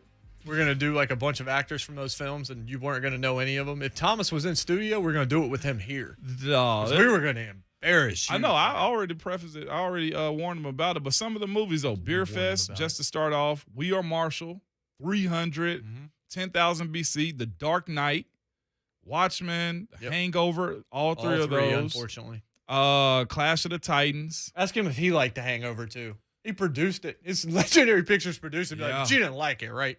Yeah, no. I mean, just looking at the movies, though, Inception, The Town, which I love. Yeah, Town's great. Who's in The Town, Ramon? The Boston Loved guy. It. Ben Affleck. Ben Affleck. Yeah, him. Ben Affleck. Loved it. Ben Affleck. No clue who was in it. Loved the movie, though. They were dressed up as nuns. Yeah, they were dressed up as nuns when they ride through the town with the guns in their arm. Dark Knight Rises, all of those, man. 300. It's straight out of Compton. Yep. Top observation. Who was in it? What? Get it? That's the top. I get it. Yeah. I get it. Be better. Casey gets it for saying Steve Wop Wally Rub'em Roo-Wop Bam Boom. Who? Palazzolo. By the way, Ramon, you ready for this? Talk to me. Yannick Palazzolo. We were trying to figure out how many Yannicks we knew in the first hour if you just tuned into the show because he said Yannick, and I started naming other Yannicks. He's like, how many Yannicks are there? More than you think, Moan. I had no idea, Jay. Yannick was a popular name. It ain't. Well, you knew more than I did. So that's all that matters right there. Yannick. Definitely hadn't heard but one Yannick before. But, yeah, he has done a lot. Legendary Pictures put out a whole lot of things that a whole lot of people have seen. And, Guy's a rock star now. Guy's a rock star. We'll see if he'll make this announcement about what's coming to Nashville. Part owner of the Pittsburgh Steelers. Yep. A huge sports memorabilia guy. By the way, we got the green light to ask him about what he has. Oh, good. Yeah. I want to hear about the vault. Yes. The vault. I'm sure there is one. By the way, bonus top observation from the Weather Channel India. Okay. Oh, okay. Female octopuses. Octopi? Yeah, but it says female octopuses. throw objects at males who harass them. Yeah. They ain't wrong. Because not only do they punch people out of spite, remember that, they punch sharks out of spite and other. Yeah. They also throw objects at males who harass them. Are octopus, are they water humans? Ratchet. They are ours. Are they water humans, man? That's why CG has an octopus bib at home. Bless that baby, man. They are octopus females, rightfully so. Throw objects at male octopuses. Octopuses. Be real careful, Moan. That assault them. Come on, let's not get fired before the Thomas Tull segment. Yeah, can we at least talk to him first? And I just think I just find this funny because this is dude that doesn't know anything about sports, or it's just a really funny joke. I'm gonna say it's that. But somebody was replying about Austin Eckler still dealing with a injury. He sent it to David Chow, Pro Football Doc, and he says, I pulled my hamstring playing men's softball league around the same time Eckler did. I just chugged a beer and went back out there. What's taking Eckler so long?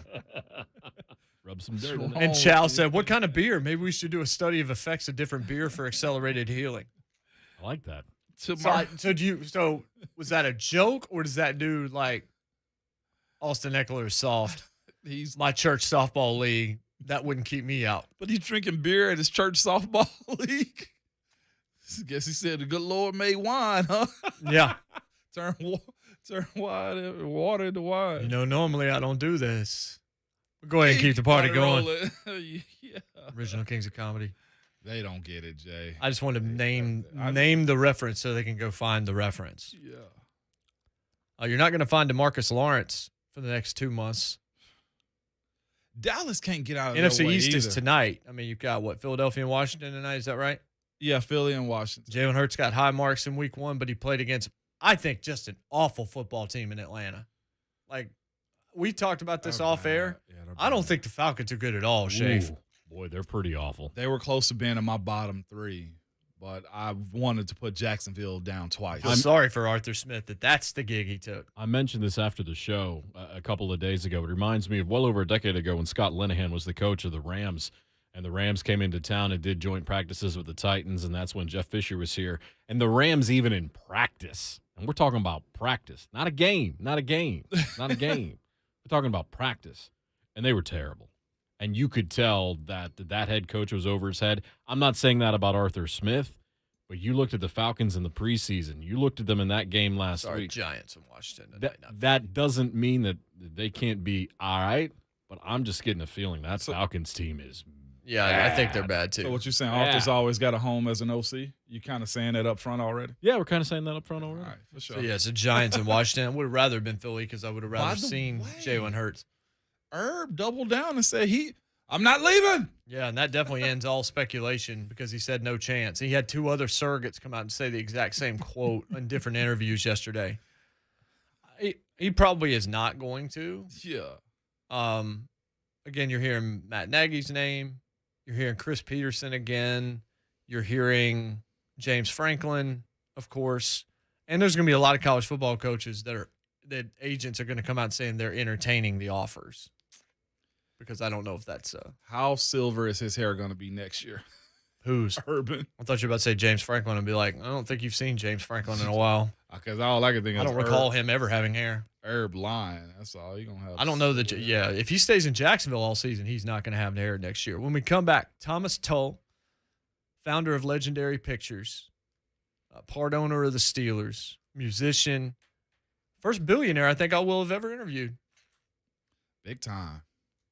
Are we the first radio station? No, we ain't the first one. No, not by any means. We'll be right back. It'll be a great conversation. You won't want to miss it. JMart and Ramon, 104.5 The Zone.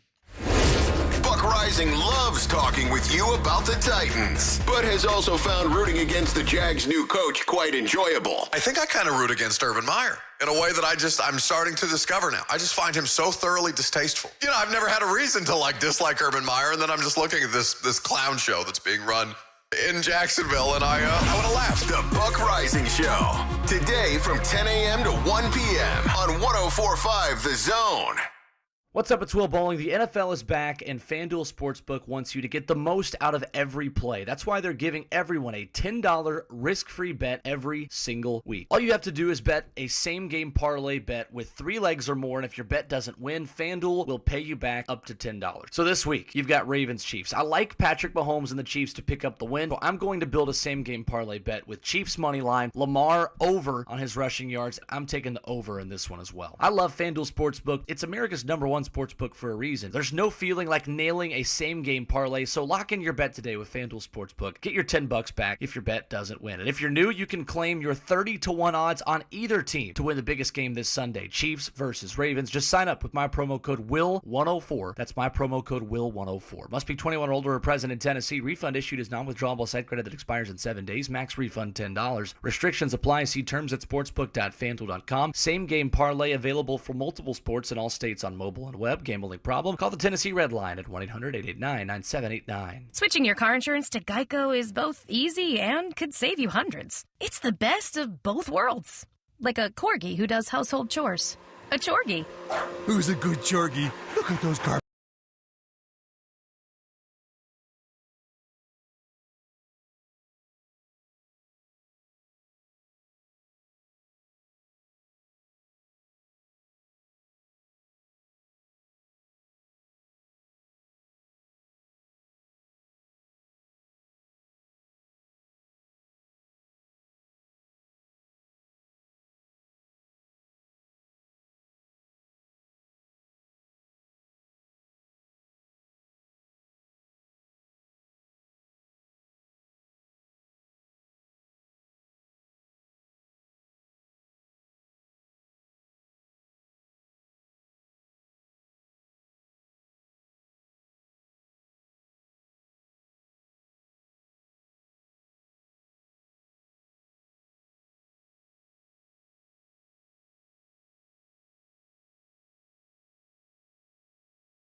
Near the airport, 40 westbound before Donaldson Pike, an accident's been moved to the right shoulder. Antioch, Hobson Pike near Murfreesboro Pike, we've got an accident. Southeast, Harding Place at Metroplex Drive, a crash with emergency crews on the scene. And East Nashville, Ellington Parkway southbound, the ramp to Broadmoor Drive, partially blocked due to an accident. This report brought to you by Arm & Hammer. Breathe. You can't control what tomorrow will bring, but you can control how you start today. And feel the power of saying re-entry or not, here I come. Arm & Hammer, more power to you. I'm Christy O'Brien with traffic on your home for Titans football. 1045 The Zone.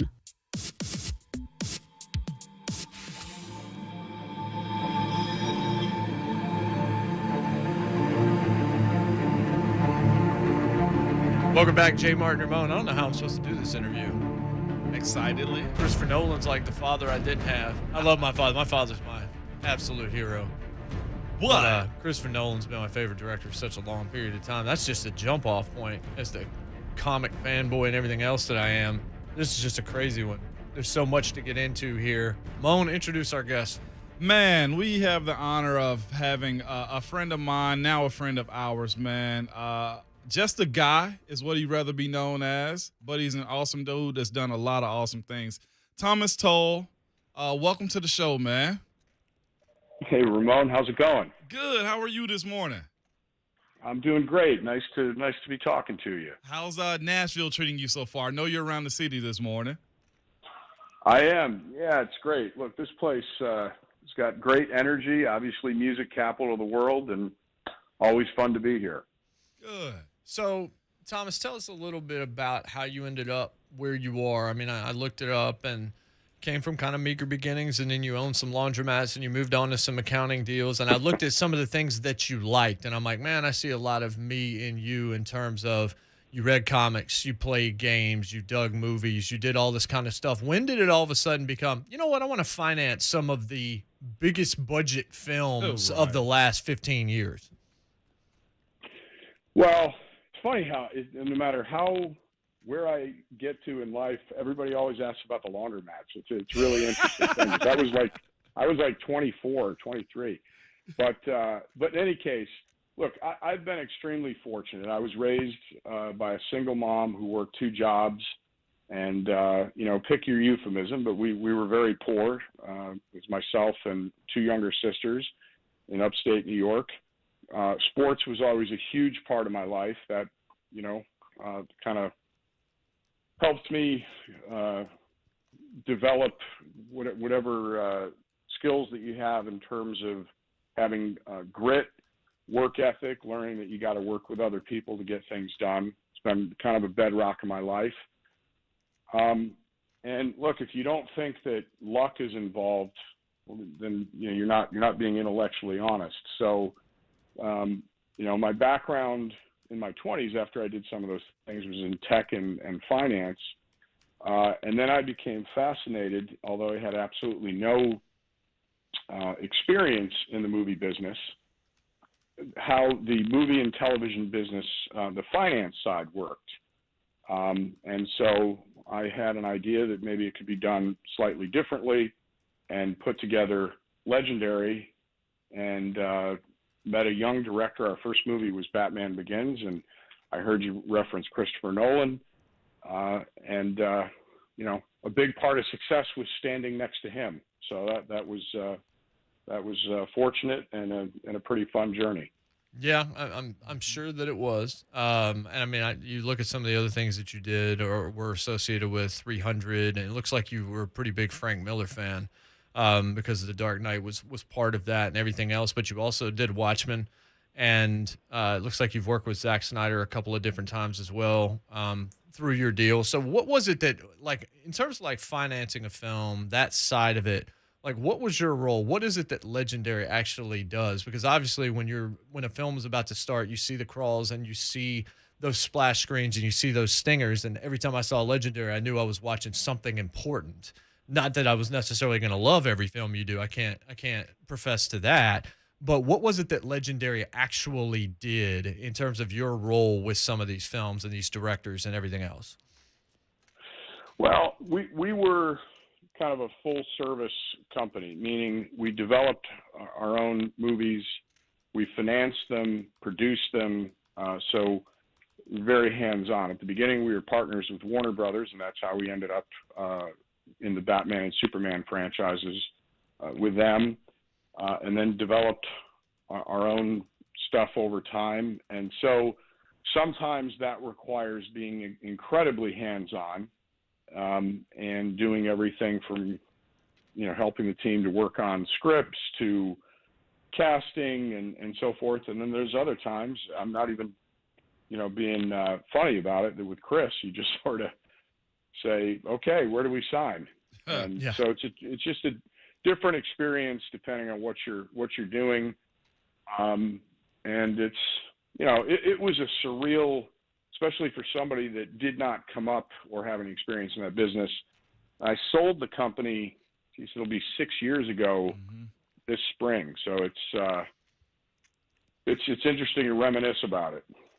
One thing I've always noticed about you is your love for sports, and not only that, you put that in film also. From We Are Marshall, the way you put it, the way you guys incorporated Heinz Field and The Dark Knight, the 42 movie. My boys love that. They're in baseball. I know you're a big baseball fan also. Yeah. What is your love affair for the game around all sports, honestly, if you could, and the fact that you incorporate that in film? Well, what I have always loved about sports is the meritocracy of it.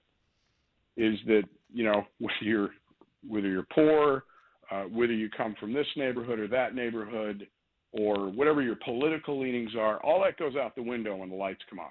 When you're on the field, it's one of the truest forms to me of competition, where at the end of that game, the scoreboard says, you got this and they got that, and you were weighed and measured.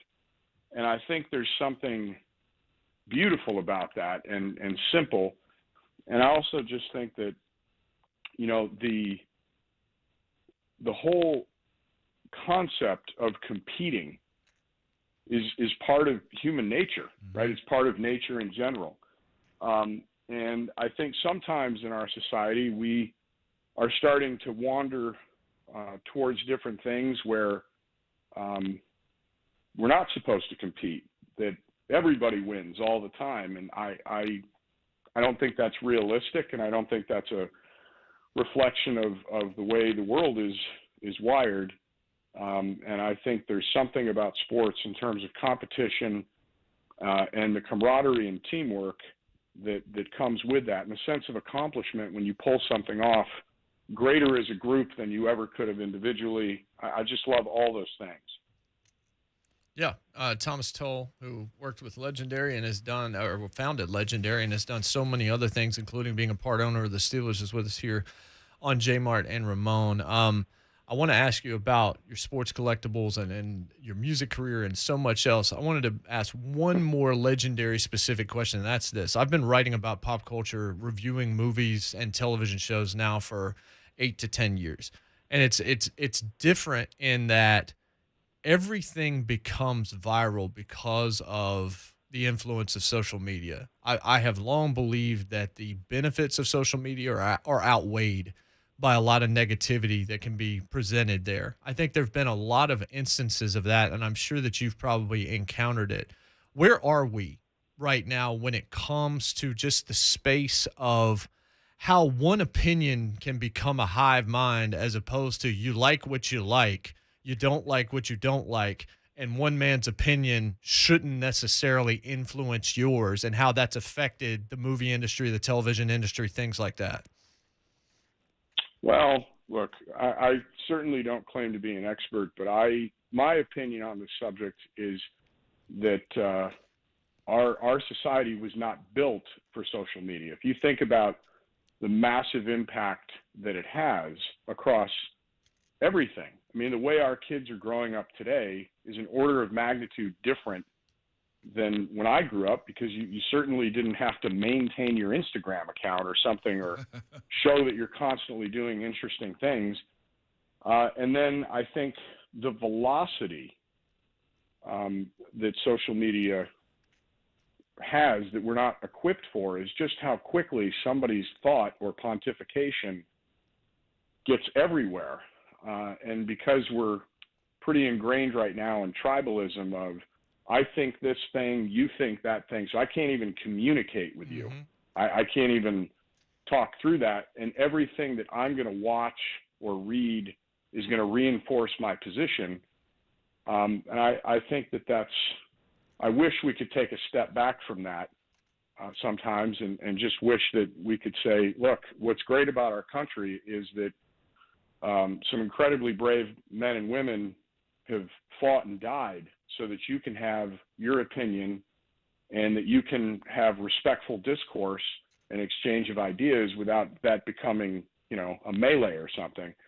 And then, lastly, I think there's a big difference between reading something online and making very deep decisions based on that. Like, hey, my medical care or how I'm going to conduct my life or in finance. And it turns out the things you're reading aren't written by experts. They're just written by somebody who either has an angle or some other reason, and you're making decisions potentially for your family based on that. And I'm hopeful that we get back to a place where facts and truth really matter, and that people are intellectually curious enough that they say, look, I'm going to go deeper than just looking online. Yeah. No, that's absolutely fair. I wondered myself, somebody like you that lives in the world that you do and thinks the way that you do, how much time you actually devote to the internet and things of like that, and how much time you're off of screens living your life unless you're, making deals or speaking with people or working charity events or things like that. When you can get away, is that something you try to do? 100%. I'm not on any social media. It's just something that I choose not to do. And I think that you have to pay attention and have good cell phone hygiene and other electronic devices, just because you can look up and spend a good part of your day on that. Now, look, I'm a massive technology proponent. That's what my background is in, and that's what I do today. So I think technology and communications enhances our life. It's just everything in moderation. So, when I get on my horse and go out on the ranch or something, I don't have my phone with me, because that's time to focus. Or if I'm coaching the kids' game or at their game, same thing, no phone. I just think there are certain principles that you can try to practice that that are healthy. So also healthier collections. We've seen the rise of NFTs and things. Speaking of technology, which I don't get. Thomas Tull is with us here on JMart and Ramon. The non-fungible tokens and stuff. It's not something I get. It seems like a con almost to me. But you also see sports cards rising and memorabilia starting to rise again. And I think it's because people actually want tangible assets. They want something they can hold in there. I still like to go buy books. I still buy CDs. I still go buy DVDs, as I want to actually still have the artwork. I still want something in my hands. But your collection is something completely different. So jump into the vault, or let us into the vault a bit and tell us some of the cool stuff that you got. Yes. Well, look, to me, part of sports memorabilia and cards and everything, and I collect in baseball, and I collect only Steelers stuff in football. So I just was a massive Steelers fan as a little boy, and had the unbelievable Fantasy Island-like experience of having Mr. Rooney ask me to be in the ownership group. I think it was back in 2007. So I'm still waiting. My life is like a Punk'd episode sometimes. So there are things that I like that are part of the game-worn jerseys in football, jerseys, helmets, a few footballs from important things, that to me just kind of make you feel immersed in the game, right? It symbolizes that whatever was going on in that moment, in a big moment that meant something to you, meant something across culture and sports fans. So I agree with you. I mean, look, there's a lot of things that are different. So I'm certainly not going to begrudge anybody that gets excited about their non-fungible token and they have a unique digital asset. If that's exciting to you, great. That's what makes it cool that we can all like different things. But I'm definitely with you that if I'm holding a Babe Ruth bat in my hands and think about what it was like when he held that bat and used that bat in a game, for me that's pretty great. So, do you have a Babe Ruth bat? Yeah, I kind of felt like that was that personal. You have, or if you do, besides that, what is your coolest item that you have? You're like, I can't believe I'm actually holding this. Probably Franco's Immaculate Reception jersey. What? I'm just glad you didn't say a Ramon Foster jersey. You know what? No. I've signed some paperwork that I'm not allowed to talk about the Ramon Foster collection. That's part of the deal. See, Thomas, you know how to play it. No, man, I'm telling you, his lawyers seem very serious about that whole thing. So I'm not saying a word. So the Immaculate Reception jersey, you have that, or you held onto it in some type of fashion? Yes, I do. And, but Ramon, and you'll understand exactly what I mean. Out of everything, though, my first full year in the group, we beat the Cardinals in the Super Bowl. Yeah. And to get a Super Bowl ring with your name on it with the team that you just have bled with since you were a kid, it seemed, there's not a day that goes by and I don't stop and stare at it and just, I'm afraid somebody's going to come and take it, but for now it's still sitting there. But you see the importance of why guys stick around to kind of chase that ring too, being the fact that, you have it and you see it. That's a beautiful thing. Go ahead. Yeah. Well, I was just going to say, it symbolizes an accomplishment. Those that are around the game or play the game, when everybody shows up in August, right, or July, or the way the building works all year on draft picks and it is not just about the season. It's about everything that went into it. Every minute you're in the weight room, every minute that you're watching film, and to watch a group of men come together like that, that's what it symbolizes. It's not just a piece of jewelry. It's what went into that. And, being adjacent to that and having the privilege of witnessing that was extremely special. So Thomas Tull, tell me about ghost towns. Well, we,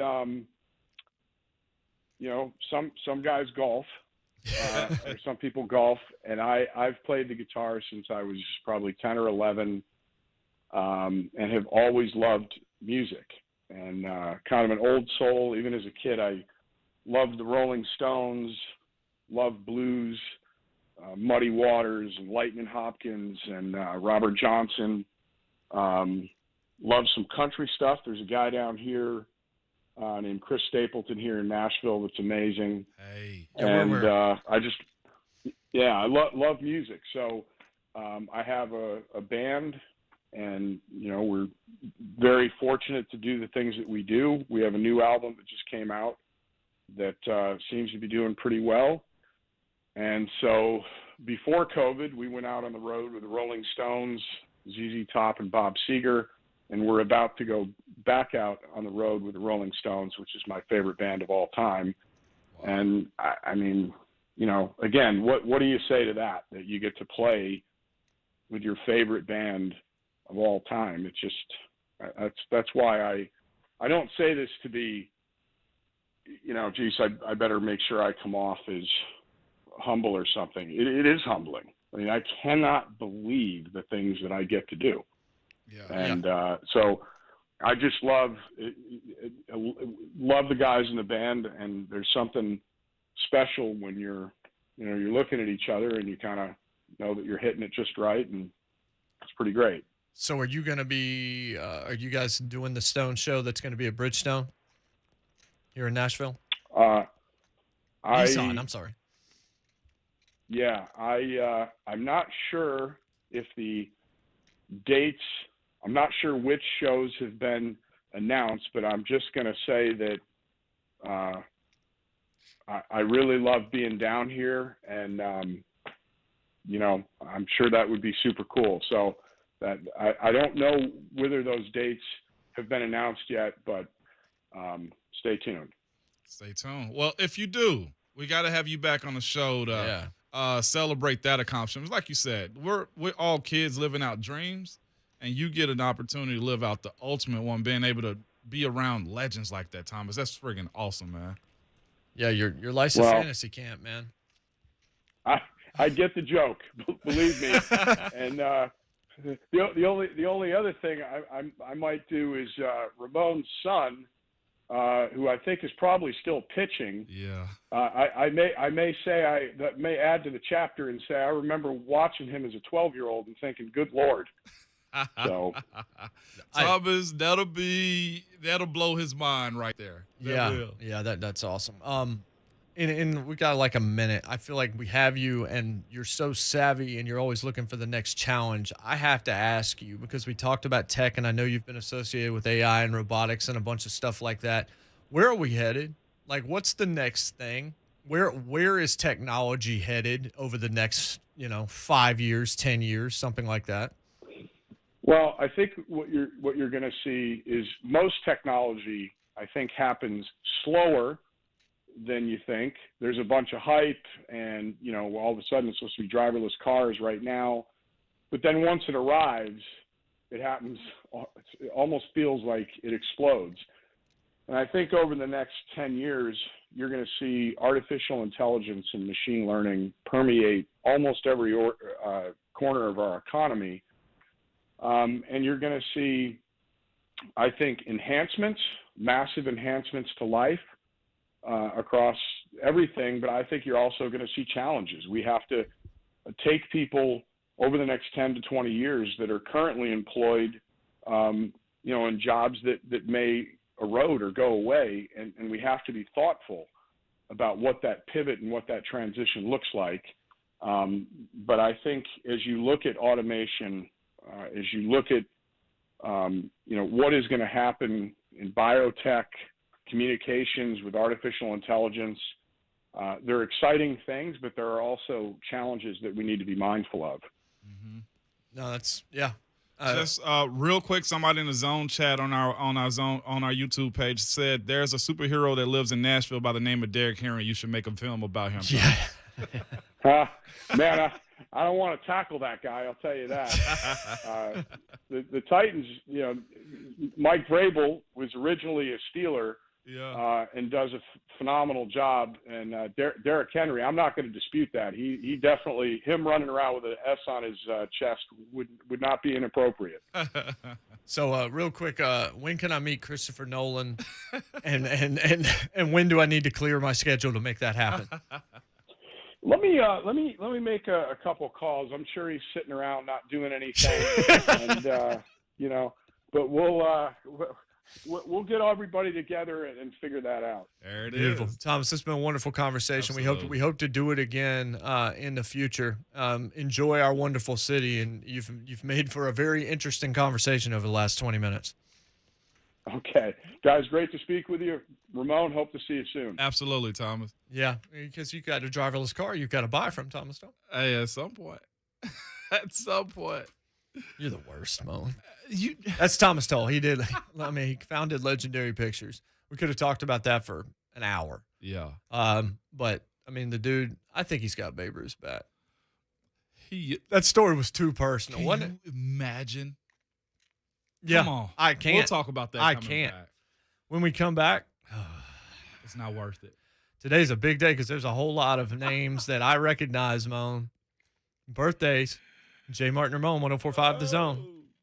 The flooding in Humphreys County even displaced a football team. So the Waverly Tigers will take on the White House Blue Devils at Nissan Stadium. You can help our neighbors in Humphreys County. Head to TennesseeTitans.com/donate to Waverly. All proceeds go directly to the United Way of Humphreys County. Tonight and one night only, Titans Radio becomes Tigers Radio. Hear our crew bring you a high school game on the home for the Titans, 104.5 The Zone. It's JMart. If your work involves managing a facility, that's any facility, school building, shopping mall, whatever it is, we got good news. Lee Company, offering a special facility evaluation to help you stay open at full capacity. Lee Company pros will evaluate your situation, report back on everything from your HVAC equipment to your plumbing, from your indoor air quality to touchless tech. And the touchless technology stuff is really, really great. You can get it for your doors, your lights, your faucets, everything. All part of the plan to help this community, our community that we love so much, restart right and stay open. Ask the friendly, experienced pros from Lee Company Facility Solutions to review your building, show you the most efficient way to operate safely. So once those doors are open for business, they'll not close. Find out more. Lee Company's the best, man. Call them today, 615-567-1000. That's 567-1000, or go to leecompany.com. That's Lee Company, 615-567-1000. Hey, it's Ramon Foster. Guys, have you noticed a lack of energy, motivation, and drive? It could be low T or something else, like sleep apnea or even low thyroid.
accident at South 10th Street. Trinity Hills, Brick Church Pike, there's an accident north of West Trinity Lane. And near the airport 40 westbound before Briley Parkway, we've got an accident off on the shoulder. This report brought to you by Caesars Sportsbook. The goblet is dropped. Download Caesars Sportsbook and get started with a risk-free bet of up to $5,000. Terms and conditions apply. Must be 21 and up. I'm Christy O'Brien with traffic on your home for Titans football. 1045 The Zone.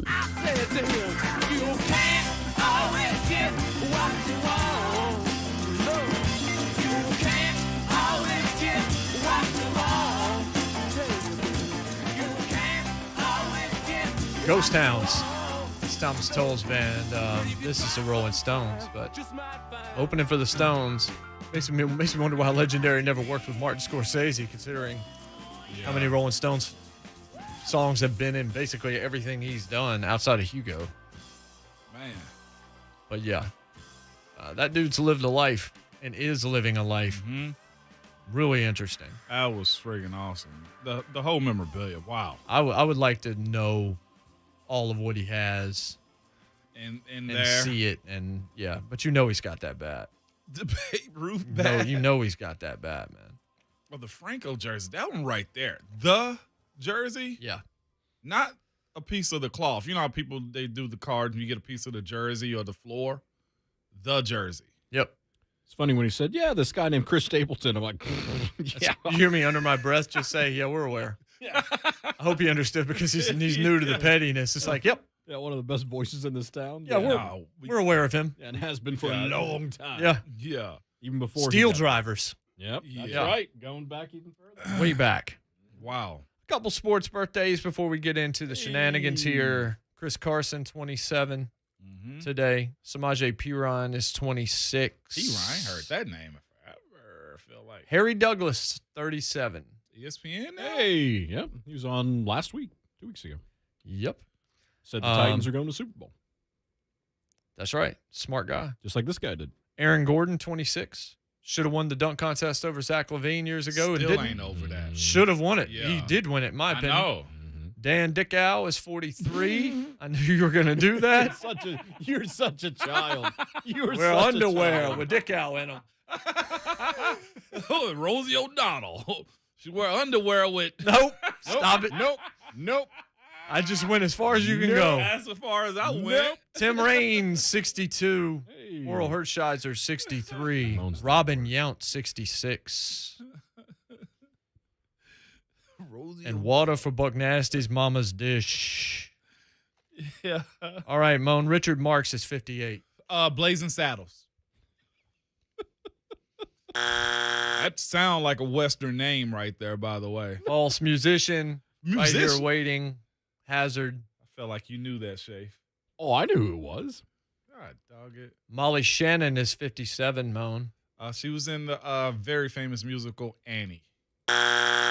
Right now she's in The White Lotus on HBO. God, dog it. She was Mary Catherine Gallagher in Saturday Night Live. Longtime SNL around the Farrell time. She was part of that cast. Amy Poehler is 50. 50? Amy Poehler's 50? Yep. Wow. American Pie? Scream. Scary Movie. You know Amy Poehler was also in Saturday Night Live during the Will Ferrell time. She was also Leslie Knope in Parks and Recreation. Is it Leslie Knope? Yes. I feel so bad about not knowing you really her name. You really should have known that one. I'm all over that one. Yeah, I was trying to give you. I felt good about that, but nope. Mickey Rourke is 69. The wrestler. There you go. Hey! Anything else about Mickey Rourke? You know? Nope. I don't want to mess it up. I've been on such a dry spell on these birthdays, man. 9.5 weeks, Shafe. Yep. Boy.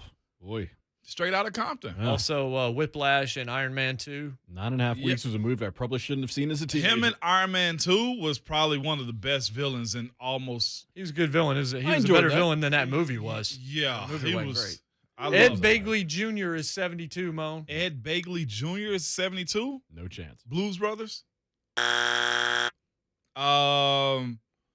like that guess, though. He was part of the Rat Pack. He was actually like in the vicinity of the Brat Pack. Not because he was doing a lot of films in the 80s. He wasn't part of the Brat Pack. He was in St. Elsewhere. He's done a whole lot of things. He's part of that Christopher Guest crew that does the Best in Shows and the Mighty Winds. Waiting for Guffman. No, Waiting for Guffman, yes. No, you weren't. I was close. No. Give you a layup real quick. David Copperfield is 65. The magician. Okay. Jennifer Tilly is 63. Jennifer Tilly. She was featured on the album "What a Time to Be Alive" with Future and Drake. That's highly specific. She's become a professional poker player. Yes. But she was an actress for a long time. Mhm. She was in Liar Liar. Who was she? You remember? Yeah. He just said she was in Liar Liar. She's in Liar Liar. I got to figure out what role. She's done a lot of movies. You look her up and you'd be like, oh, yeah, I know who she is. Don't look her up on the work computer, Ramon. Why is it always like this? This is just the world. I mean, you'll probably be okay, but I'm just saying for your sake. There's more, but we're late. We'll let you out, Mon. Not as good a performance two. as I You thought. got two. There's still a lot more of these. But Coach Mark got me 2 for 6. Speaking of Coach Mack will join us. Can't wait. About 9:20 this morning, we will really get into the Seahawks game and get his final thoughts on what happened with the Cardinals, if he's willing to go into that. if he hasn't completely turned the page, but most of it will be breaking down what to expect this coming Sunday. Top of the hour headlines are coming up, and we'll jump back into the NFL as well when we come back here. JMart and Ramon, 104.5 The Zone. Yeah. Blaine and Mickey talk so much football that they've gotten inside their own heads. What all is Mike Vrabel's aura comprised of? Maybe that's aura? Aura. Now it's funny. Aura. Now I don't even know how to say it. Someone call in and help Mickey pronounce. I'm in my own head now.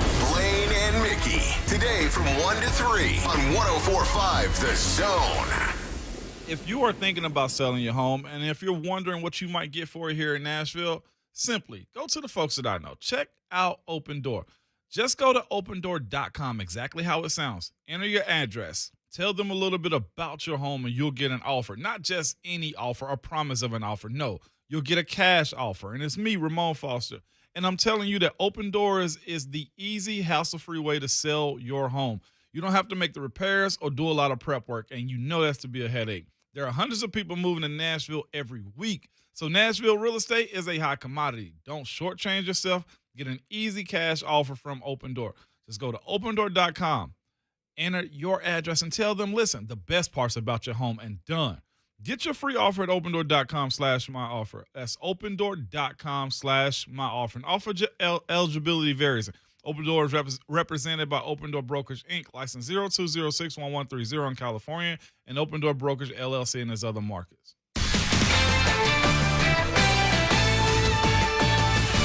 This is Boomer Esiason with the CBS Sports Minute, sponsored by Lexicon, your holistic provider of practice management software and legal support services. In our first weekly power rankings, we have a first. A tie at the top between Kansas City, whose offense may be better than ever, and of course the Tampa Bay Bucs. Matthew Stafford's Bobo Hollywood debut has the Rams in third, followed by the Saints. But can Jameis Winston keep it going? Arizona's Kyler Murray and Chandler Jones made a statement at Tennessee, while the Chargers' strong opening road win created some early cred.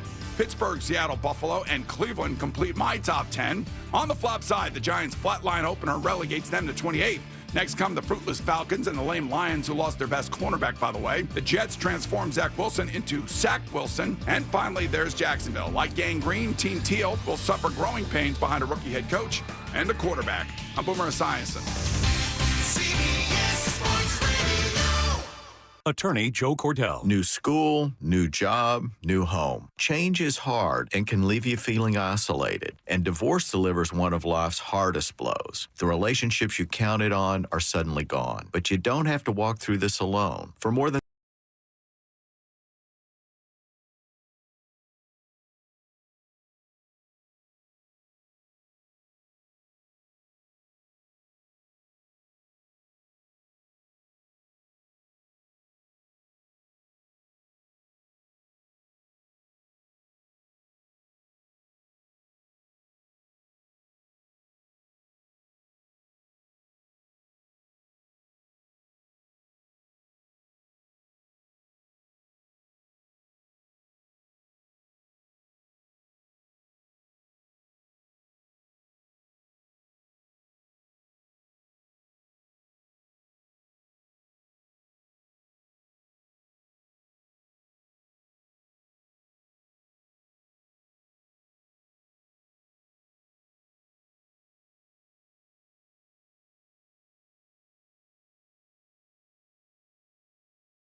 Nashville, 40 westbound after 46th Avenue. We've got a crash. Shelby Avenue, watch for an accident at South 10th Street. Trinity Hills, Brick Church Pike, there's an accident north of West Trinity Lane. And near the airport, 40 westbound before Briley Parkway, we've got an accident off on the shoulder. This report brought to you by Caesars Sportsbook. The goblet is dropped. Download Caesars Sportsbook and get started with a risk-free bet of up to $5,000. Terms and conditions apply. Must be 21 and up. I'm Christy O'Brien with traffic on your home for Titans football. 104.5 The Zone. From the WinBet studio, win with WinBet. WGFX Gallatin, Nashville. The Titans and the Seahawks. Kickoff is Sunday afternoon at 3:25 on your home for Titans football. Trending now at 104.5 The Zone. 9:02, good morning. I'm Jonathan Shea for the Tennessee Volunteers. Overwhelming favorites against Tennessee Tech heading into Saturday's game at Neyland Stadium, though Coach Josh Heupel says he's unsure who will be the starting quarterback. He's unsure of the availability of Joe Milton. He was out on the practice field today. I don't know that he'll be available on Saturday. Some of those guys that were nicked up after the ball game are guys that are going to continue to progress through the week, and we'll see where we're at as we get closer to kickoff. Hendon Hooker played in relief for Milton against Pittsburgh. Vol Network coverage begins at 9:30 Saturday morning, kickoff at 11 a.m. Nissan Stadium will host the White House Blue Devils and Waverly Central Tigers tonight as Waverly Central continues to recover from the late August flooding that destroyed its football facilities. Kickoff set for 7 o'clock.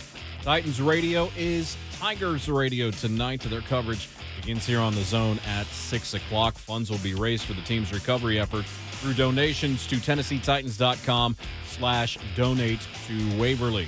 For all your foundation repair and waterproofing needs, visit USSTN.com. Breaking news at once. Your home of the Titans and the Vols. This is 104.5 The Zone. Do I have everybody's attention now? Now it's time for Jason Martin and Vol for Life Ramon Foster. Powered by All Four Seasons Garage Doors.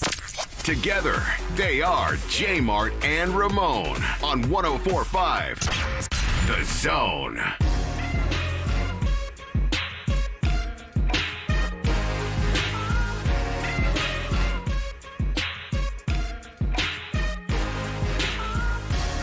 What's happening?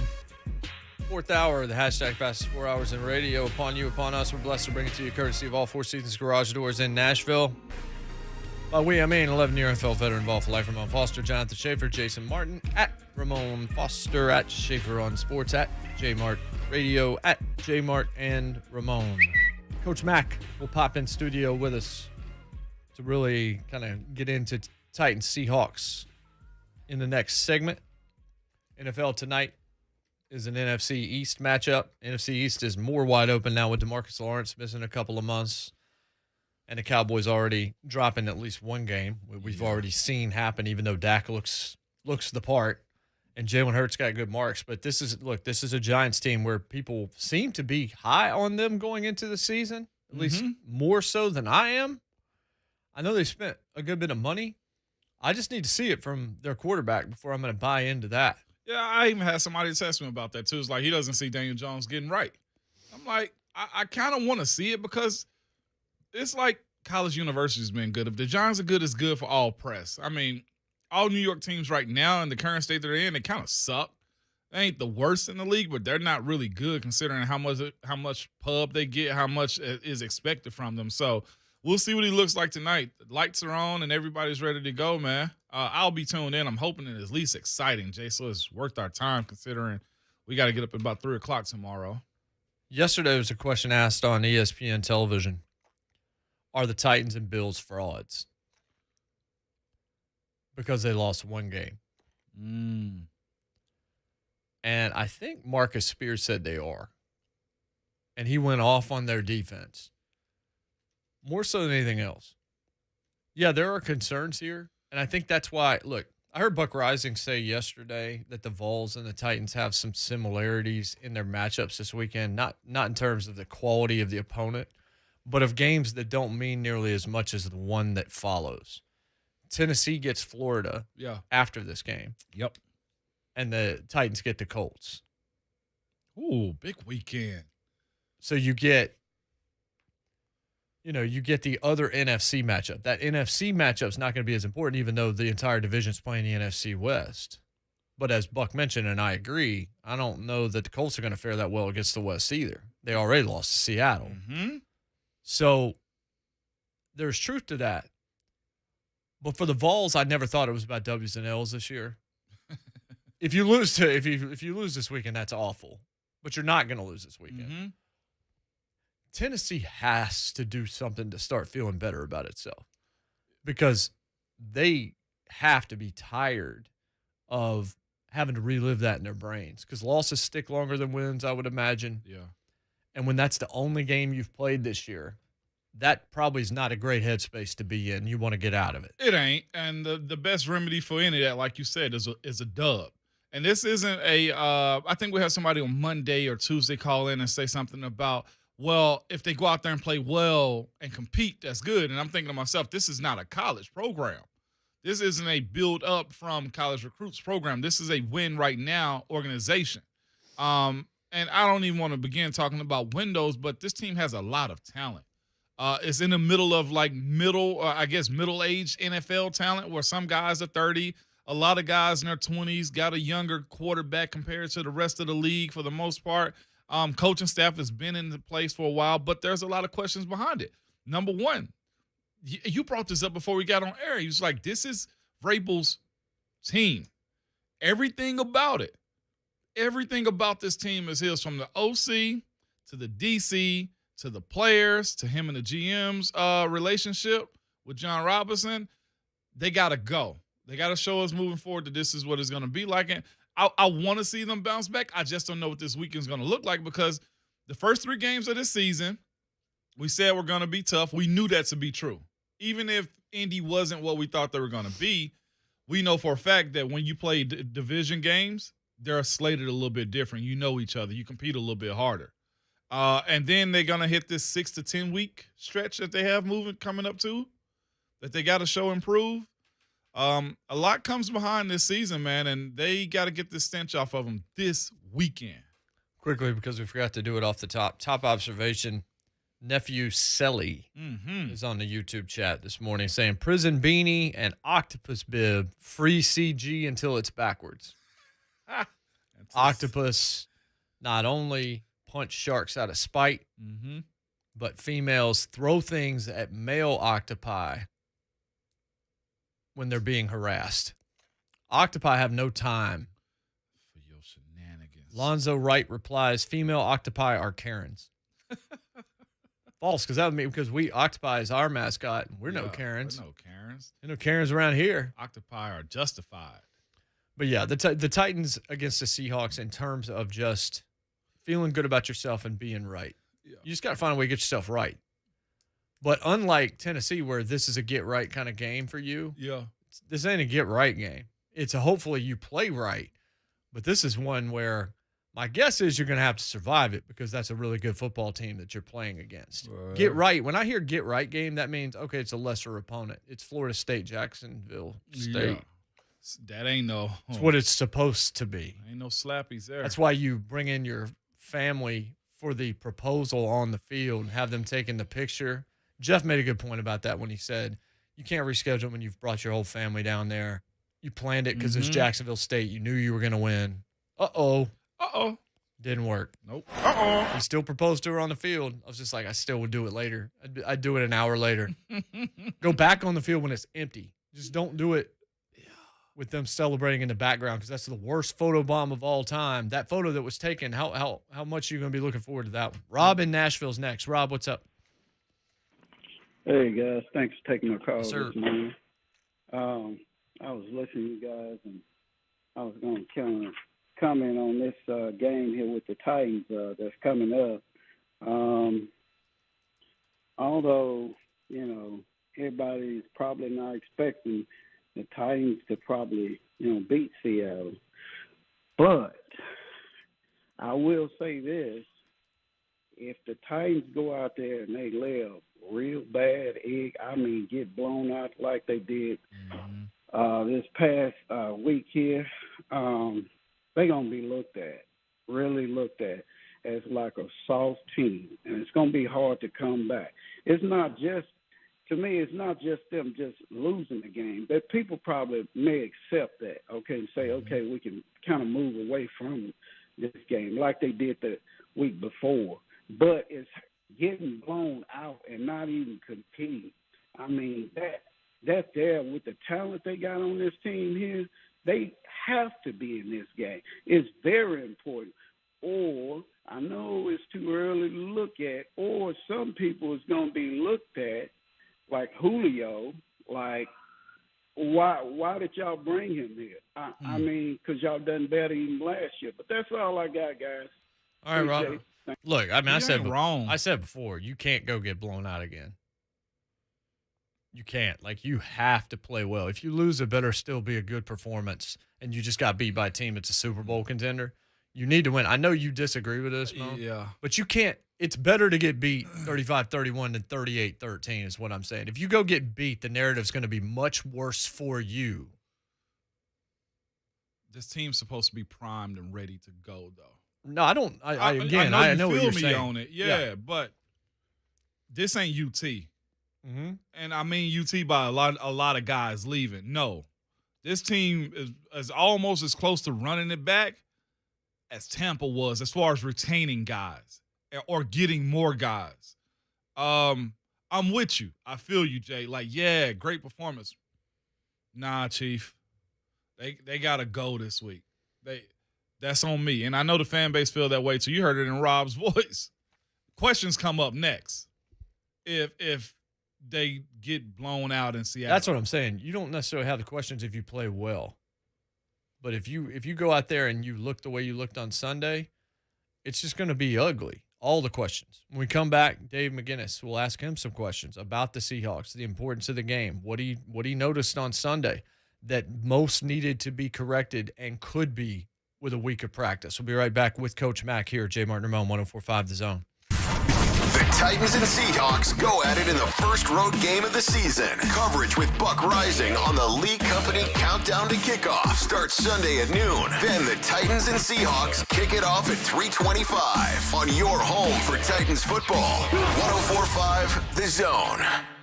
Week 1 may be over, but the season is just getting started with DraftKings Sportsbook, an official sports betting partner of the NFL. And to kick off week 2, which is kind of necessary right now, DraftKings is giving all new customers a can't-miss offer. Bet just $1 on any football game this week and receive $200 in free bets instantly, no matter what. That's right, DraftKings Sportsbook is giving all new customers, though, $200 in free bets instantly when they bet at least $1 on any football game. DraftKings is safe, reliable, and secure, making it easy for you to deposit and withdraw your money at your convenience. Download the DraftKings Sportsbook app now and use promo code WGFX to receive $200 in free bets when you place a $1 bet on any football game. Again, that's promo code WGFX to get your $200 in free bets instantly. This week at the DraftKings Sportsbook, an official sports betting partner of the NFL. Thing is, you must be 21 years and older and present in Tennessee to bet. Restrictions apply. See DraftKings.com/sportsbooks for details. And if you or someone you know has a gambling problem and wants help, call or text the Tennessee Red Line at 1-800-889-9789. Switching and saving with your local Geico agent sure is easy. As easy as tricking a dog by pretending to throw a tennis ball but then hiding it. Yes, he knows this trick. Every dog does. But when he sees that ball, it's so exciting. His tail wags, his mouth waters. And so he runs to chase the ball you did not throw. So yeah, Geico. Contact your local agent and see how easy savings can be. How did y'all do it? My husband and I have been all over the county looking for the right place to build our custom home. It was easy. We just went to Partners in Building.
Welcome back. JMart and Ramon, 104.5 The Zone. Plan on Farm Bureau Health Plans for better coverage, better rates, and better customer service. They've been providing Tennesseans with a home field advantage for almost 75 years.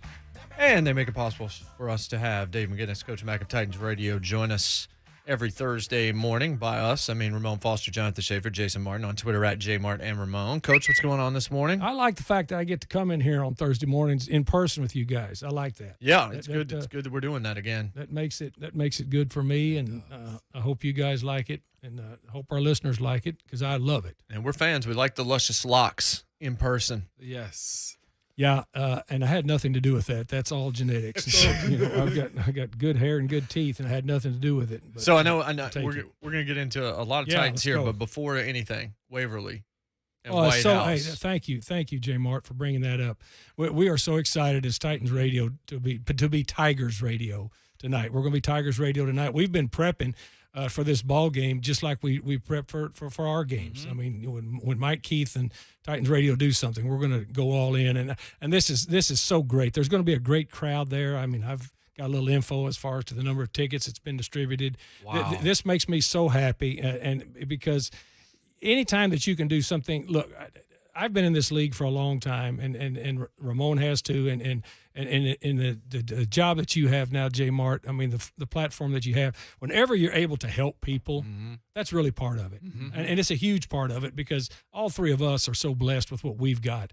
And then to be able to help, some people that have just been devastated through no fault of their own, for a natural disaster and this close to home. I mean, to me, and to hear the excitement of the people, when Amy Adams Strunk and then Burke Nihill announced that this was going to happen, and then Josh Corey and everybody up there at the Titans have made this happen. And just to be, I'm so proud to be a part of it. I'm looking forward to doing this game, and I can't wait. I can't wait to do it. Yeah, and what we're hearing, man, is look, there's going to be a good turnout. We're hearing a lot of people are excited about it. Like there's some really good things are going to happen tonight. Yes, and for both teams, for both groups of kids, not only the Waverly Tigers, but the White House Blue Devils too. I mean, this is a great opportunity. And it's a region game. I mean, it's got this game has deep meaning, but it's got meaning to these kids. And guys, there's nothing like high school football. I know both of you guys have been deeply involved in high school football for a long time. But high school football brings communities together like nothing else. I grew up in a town of 11,000 people, and that was what we did. And it's what has allowed me to have a career beyond my dreams. And so this tonight, I'm so happy to be a part of it. We're looking forward to it, really. Titans Radio, we're fired up about it. And just to add a little bit more influence to it, Coach Mack also is like I've donated before 5-man sled, and just I'm buying equipment because my kids are in that world, and they lost a good bit of their equipment. How about all of it? It's expensive, is what I'm saying. And so if you get the opportunity to give to this cause for those guys America, it's football. It's American football. We do this. You want to give back to that, and that's what this is affording also, right? Oh, absolutely. I mean, and they need help in so many different ways. And of course, immediately when it happened, Josh Corey is the one, that spearheaded it with the Titans, with Amy Adams Strunk and Burke Nihill's blessing, and just went over there and just started unloading equipment. Yeah. Which is huge. But you're right, Ramon. They need everything. But and people will say, well, they need everything. People have lost homes. People, and you need everything. But just that sense of community, and especially as parents for your children, they only have so many of those years and memories of those years. And so with something that devastating to happen that is going to affect those kids for a long time, at least put something on it that can help them, just mitigate that fear that they've had with what happened to them, and put something bright out in front of them. I'm so happy that we're doing this, guys. I'm looking forward to it, and we're going to make it go. And just for clarity on that, like this happened to them like this. Oh. It wasn't like they stayed around, as far as the flood and everything. Like this happened fast. We all saw it on the news, and just brutal. Weather doesn't care. No, it don't care. Does not care. Yeah. But they get 17 inches of rain, and I was here in 2010 with the flood, and we got 13, and that was devastating. Yeah. And so anyway, it's a great thing, and the Titans always, the Tennessee Titans, Amy Adams Strunk, Burke Nihill, the Titans always step up. They always step up, and this is just another example. So Robert Jones says on Twitter Live, one of the best things ever for my alma mater, go Tigers. Indeed. We're looking forward to hearing that broadcast tonight. You talked about opportunities. You got 17 of them in the NFL. Yeah, you just let one go by. You just lost one. Yeah, you let one go by. Well, you did. You got beat. I mean, let's be honest. Yeah. And you know how I'm going to be, and that's how you need to be, and that's how everybody. You got beat. I mean, the National Football League there is one thing. I mean, I know they say not for long and all that stuff. Well, it's no excuse league. There are no excuses, and yeah. When I've said this before on you guys' show, and I think that sometimes when I say it, people say, "Well, that's a nice saying," but I'm not sure it's really that it's really that true. But it is true. Every day is an interview in the National Football League. Mm-hmm. I mean, you're on point. You're on point every day, and that was not a success, clearly on Sunday. And so you've got to go back to. And the thing that has to happen is, and I equate it to. I flew with F-16 fighter pilots when I was a head coach at Luke Air Force Base when I was a head coach at Arizona. And after all of their missions, which is the life and death stuff they do, they have what they call a nameless, rankless debriefing, where everybody goes in, everybody's on that mission, take your name off your uniform, strip your stripes, and then just get down to the base of what happened. What happened good, what happened bad. And that's what you have to do when something like that happens to a National Football League team. You've got to be honest because everybody knows. Everybody that's involved knows. People that watch know it wasn't good. Yeah. But you got to get down into it and find out exactly why and what happened, and then you've got to work to not let it happen again. You're going to get beat some in the National Football League. I've been involved in 560, 570 games. Mm-hmm. I've probably got 250. I've been really sad after, but you've got to persevere, and this is going to take some perseverance this week, JMart. So what do you do if you're Mike Vrabel and the coaching staff? Do you just bullet point some things and then go to work on those things? Like there were so many things that you could point to and say that went wrong. Well, yeah, and on you have Sunday to. That I'm trying to figure out like how you even compartmentalize and try to right that ship, because it's not like you're going against a tomato can on Sunday. You're going against an elite football team and a Hall of Fame quarterback. Seattle Seahawks are a better football team right now because they're further along in their development with Pete Carroll than Arizona was. Arizona is an opportunistic team. They're a team that's got really good athletes, and if they're hitting on all cylinders, they're dangerous. Yeah. That NFC West is dangerous. But as a football team, Russell Wilson has 9 straight winning seasons as a starting quarterback in his career to start. Nobody else has ever done that. And here's the thing. We just saw the manifestations of Kyler Murray. That's where Russell Wilson was when he was a 2 and a 3 year player. Now Russell Wilson's an accomplished quarterback with still those types of skills, but being able to read out defenses and do those things that come with time when you're playing quarterback. Seattle is a really good football team, guys, a really good team. So what was it? Was it the defense? Was it the offensive line? Both. Like I mean, I know it was everything, but if you're trying to rate what the most egregious thing that you saw on Sunday was that you had to fix, that you need to see step up on Sunday, what is it? Well, you got to fix it. You got to fix it all. I mean, you got to be able to protect your quarterback. You've got to be able to generate, some rhythm and move and be able to move the ball offensively, and then defensively, regardless of where they get the football. I mean, you've got to be able to get them out on third down. I mean, that's basically what went on, and whenever I get a game sheet, JMart, the first thing that I look at after the ball game, I look at 2 things. I look at third down conversions on both sides, and I look at explosive plays, because that's the National Football League. That's what the National Football League. Time of possession can be very misleading, because if you're making explosive plays, you're not going to have the ball a lot, but you may have a lot of points. So so those 2 things in those 2 areas, the Titans did not win either one of those 2 areas. Yeah. And so you've got to get that fixed. But within the context of fixing that, you've got to be able to fix and win not only the one-on-one battles, but you've got to be able to structurally be able to fix, what happened too, because the protection was a problem, but the protection was a problem because you couldn't run the ball. Yeah. And you couldn't run the ball. I've coached defense in this league a long time. If somebody's not being able to run the ball, well, then all of a sudden my mind flips to say, okay, I'm going to start dialing this up. And then once the score gets separated, I'm really going to start dialing things up. So there is a lot to fix, and you can compartmentalize. There's never too many things to fix, because you break it down into subsets, and believe me, those coaches, they were watching that film as soon as the game. You get it immediately now. Yeah. So they were starting on that as soon as the game was over, because that cannot sit in your stomach very long. I promise you. But you would have to agree a little bit on this one though, Coach Matt, because the game is very simple. It's a copycat league too.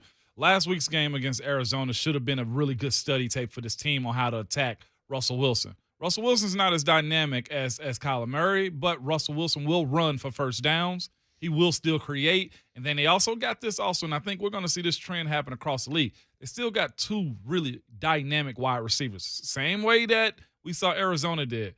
Their plan should be a little bit better this week is what I'm saying moving forward. Well, I don't think the plan was bad. They just couldn't look. The execution of it, yeah. The execution of it, because they had people on the people when they were throwing these. I know, yeah. And look, you're going to get beat in this league physically, but what you've got to be able to do is you've got to be able to maintain, and when something bad happens, you got to be able to overcome it. Mm-hmm. And what you can't do is when it starts going bad in a ball game, I've been in too many of them, and just those little moments, and there was a couple of moments in that last game, and we need to get off that last game, but as to where they had a chance to kind of get it back to a point, but then they hit the screen for a first down. Yeah. They hit the third down throw in the back of the end zone to Hopkins when the quarterback's flushed and, he's about to go out of bounds. And so if you don't make those plays, well, then the whole scenario starts to flip on you.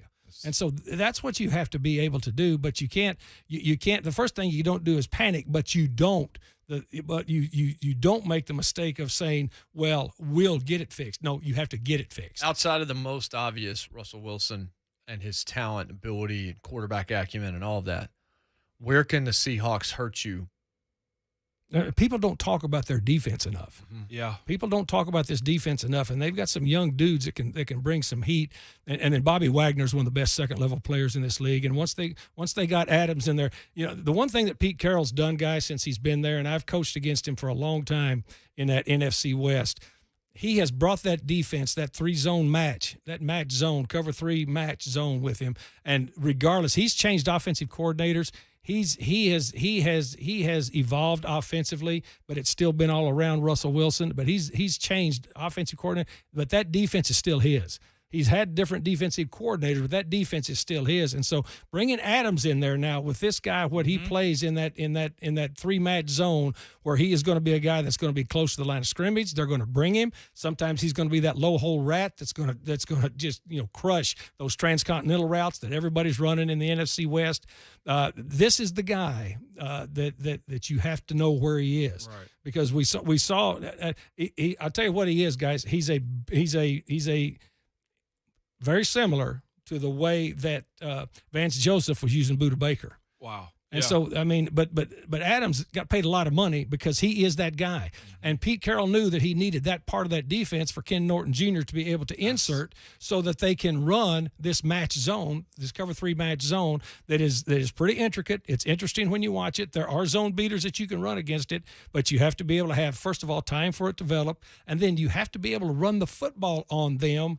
And so that they have to start bringing that guy down in there to help, so those parts open up. That's what I'm going to be looking at. But they've got a better defense than people are giving them credit for, just because Russell Wilson draws so much attention. And that's where I was going next. Ken Norton Jr., I'm sure, in some type of capacity. What do you expect from his defense? Like I said, we don't talk about it a lot. But he's going to bring heat. Okay. He is going to bring heat, and Pete's going to let him bring heat early. Just to test and see if the Titans have got that fixed. And the crowd knows. And what? As an opponent, though, going in there, I love that. I know. I love it because it is such a real environment. It's like electric. It's electric, JMart, and it's cantilevered, and they're into it. I mean, as a competitor, you love that. And so, you work all week. They're working all week with a lot of noise, but you can't really simulate that for real until you get in there. But it's gonna and it's Seattle, so it's probably going to be rainy a little bit. So there's going to be some elements. Nice. Both teams are going to be involved in that. I've been involved in that kind of weather up there with the noise. But yeah, this is a ball game early on, and you've got to be able to persevere through some tough things up there. All the games I've coached up there's moments when you got to persevere through it, and you can't panic. and you can't succumb. You can't succumb to what the crowd is, because that crowd is a really smart, very wise football crowd. They know all the right moments to bring it. Yeah. And so, look, guys, it's so what you're it's saying, a big game. They don't act spoiled just to go to a game. They go to a game with a purpose. No. They know what they're going to watch, and they are a part of it. That whole 12th man thing is real for them. They're a part of it. They've embraced that, ever since they were in the Kingdom. Mm-hmm. They've embraced that. Now they've taken it just to another level, at that place, which is great. That's not the National Football League. That's what I love. Our crowd out here was great, Nissan Stadium last Sunday. They're absolutely fabulous. It makes a big difference, for your team. But anyway, to me, you're going to get some things in this ball game as the Titans offensive. You're going to be able to play against pressure, because they're going to bring it, because they saw pressure giving them problems last week. Yeah. That's what you do. That's what this league is. I mean, you go after the spots that you think you can hurt immediately. They will test that quick. Great stuff, Coach. Absolutely. We're done. We're done. It's quick, Mac. When we're talking football, it goes. Can I say one more thing? Yeah. I would give anything to be with Peyton and Eli doing what they were doing. It was a lot of fun, and you learned a lot. I watched. I mean, that's what I do. Yeah. Because whenever I watch a game, I turn the sound down because I'm charting it, and looking. Mm-hmm. But then I turned in to watch what they were doing. That was wonderful. It was. It was a lot better than I thought it was going to be. I thought it might not be taken as seriously. No, it was, times, and they were talking, but they had the whiteboard there, and they were hitting back and forth, and both of them are quarterbacks that are brilliant. And I mean, I would. I'm going to call Peyton Manning. Make it happen.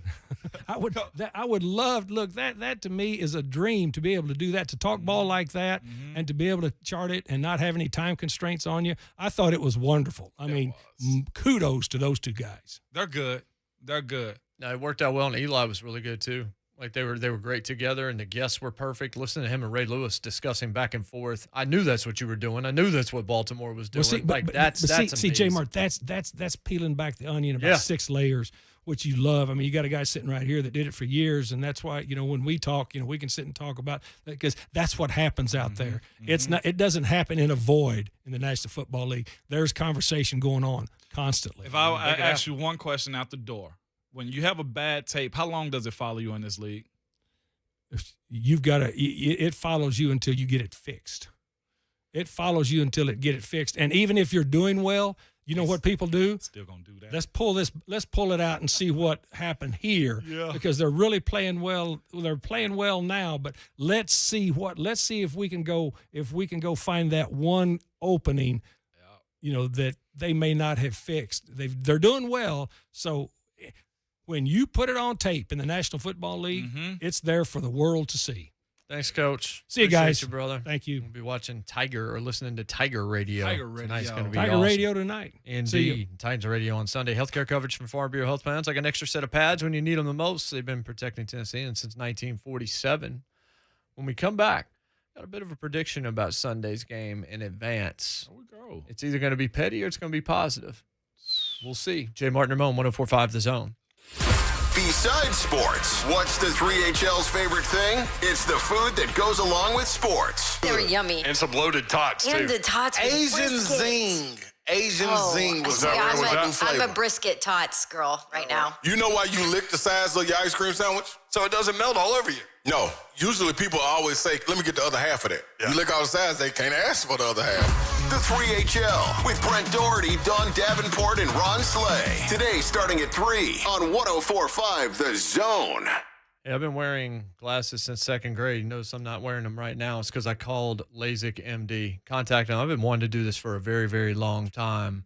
And as it's become more and more affordable to do it, and the older you get, eventually you get to a spot where you can't do it anymore. And I knew I was on the borderline of being the right candidate a few years ago. I was told I was a candidate for it. I wasn't able to have the LASIK surgery that many of you can have, where you're back in action in about 24 hours. I had PRK surgery, which means I'm still not fully back to 2020, but we're getting pretty daggone close, and it really is a game changer. Not having those glasses and not having those contacts, not having all the stuff that fogs up when you get out of the car in the wrong kind of weather and all this. I've dealt with that my entire life.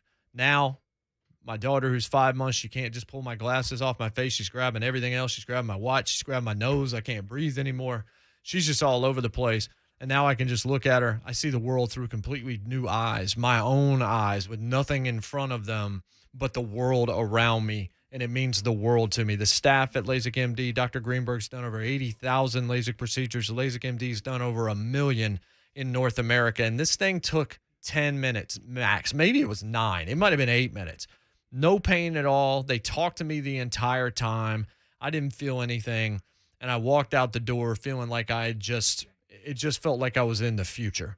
LASIK MD has Contura, which is the latest advancement in LASIK technology, and a low price guarantee. They're going to match whatever the competitor's price is and then take off an additional discount from the total cost of your procedure. Find out if you're a candidate just like I did. Schedule a free LASIK consultation, LASIKMD.com. I did it. My wife just did it. She's going to get LASIK next month at LASIK MD. $490 per eye. You can get LASIK starting at $490 per eye. So you really have no reason to wait. Find out if you're a candidate and start seeing the world through new eyes at LASIK MD. Hey, it's Ramon Foster. Guys, have you noticed a lack of energy, motivation, and drive? It could be low T or something else.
Hey, we're finishing up on a Thursday. It means we still got a Friday to go. We're going to be at Greystone Country Club tomorrow to help fight DMD. We'll be broadcasting live out there all day long. I know start times are like every 15 minutes out there, so hopefully we'll see a lot of you. They're going to be out there for a really good cause. We were there last year. One thing I know is I better make coffee before I leave the house. Yeah, buddy. Because of what happened last year. Gas station, whatever it was, pure darkness, walked in there. Brother dark. I was like, I'm slumming it today. Gas station, whatever. Just give me hot bean water. We're good to go. Poured one little thing of cream. Just went out a little bit of cream, and it was curdled. And I'm like, this is a bad sign. Not going to drink coffee today. Not while out of the studio. So here's my prediction for the Titans game on Sunday. It's not as much a prediction as a warning. I don't know if he's listening to us or not. I know he listens to the radio station from time to time. He had a bad game on Sunday. Mm-hmm. We all have had bad moments. We've all had a crappy day, Mom, where you end up taking the underwear and throwing it away. You know, you're like, nope, this ain't coming out in the wash. Yeah, that's some turd stuff right there. Taylor had a bad day. What I don't want to see is what I fear is going to happen, which is he's going to try to overcompensate for what happened on Sunday by being too emotional and getting a bad penalty or two. An unsportsmanlike, a taunting, stuff like that.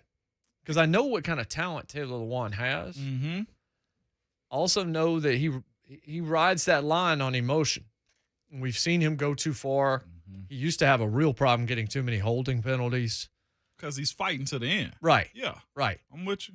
But what I don't want to see is unsportsmanlike conduct and stuff like that, because I have to imagine this is another one maybe you can enlighten me on. So you know he had a bad game. You know who else knows he had a bad game? Everybody he's going to be playing against on Sunday. Mm-hmm. And they're probably going to have no problem telling him in actual words to try and see if they can put him on tilt early in that game and cause him to do something that's going to harm the football team. Of course. And you know who else we used to do like that? Guy was a monstrous player. You know where I'm going in Cincinnati. Gino. No, not him, but Vontaze. Oh, well, yeah. We knew. I knew you owned Gino, so I figured you were taking a slide. I ain't on him. Gino was a monster. We just got to a point where both of us understood. That's not what you said in the group chat. Vontaze Po Body's nerfed. Chill out. What I'm telling you is this about knowing guys. You heard Coach Matt kind of say this a little bit about how smart the league is. If I know that I can get away with an elbow to the shoulder, it ain't got to be nothing crazy.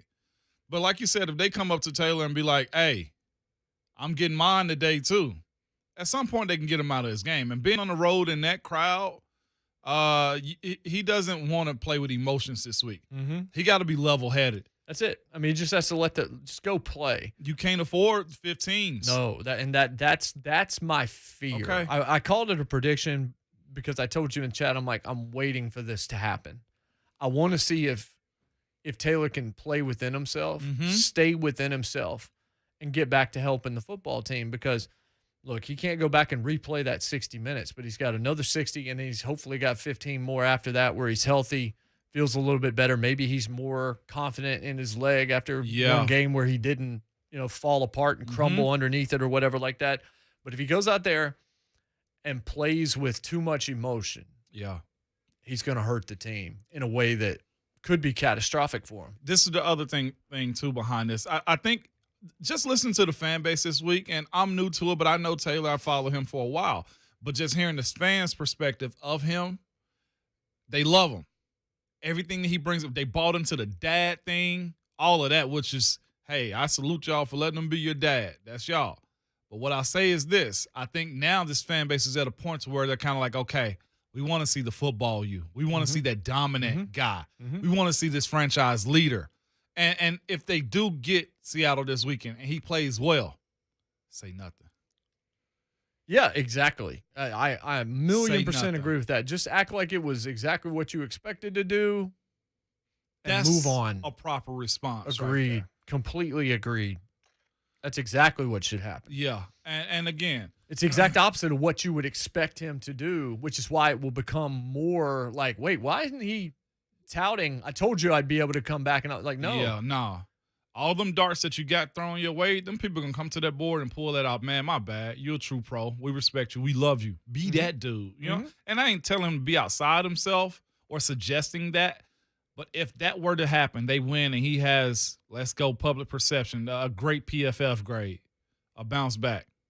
And then get a dub. That's the most important thing. Yep. Tomorrow we are loaded. Mike Keith will join us. Charlotte Flair from the WWE will be here. Andrew Catalan, who'll be on the call for CBS for the game on Sunday. Joe Fisher.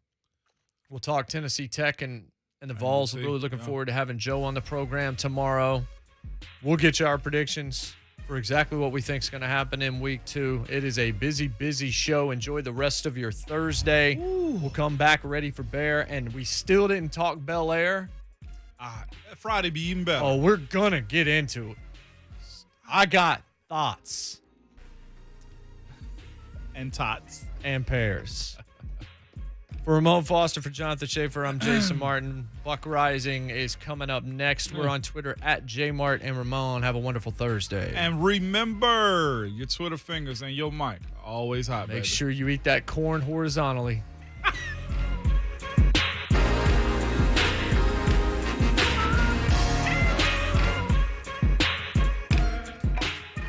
I can feel it all the way down in my plums. Stream Titans opinion on all your devices. It's the 104.5 The Zone app. Your home for Titans football and the flagship for Titans radio. 104.5 The Zone. Week 1 may be over, but the season's just getting started at DraftKings Sportsbook, an official sports betting partner of the NFL. To kick off Week 2, DraftKings is giving all new customers a can't-miss offer. Bet just $1 on any football game this week and receive $200 in free bets instantly, no matter what. That's right. DraftKings Sportsbook is giving all new customers $200 in free bets instantly when they bet at least $1 on any football game. Thing about DraftKings, it's safe, secure, and reliable, making it easy for you to deposit and withdraw your money at your convenience. Download the DraftKings Sportsbook app now and use promo code WGFX to receive $200 in free bets when you place a $1 bet on any football game. That's promo code, listen to me, WGFX to get your $200 in free bets instantly. This week at the DraftKings Sportsbook, an official sports betting partner of the NFL. Thing is, you must be 21 years and older and present in Tennessee to bet. Restrictions apply. See DraftKings.com/sportsbooks for details. And if you or someone you know has a gambling problem and wants help, call or text the Tennessee Red Line at 1-800-889-9789.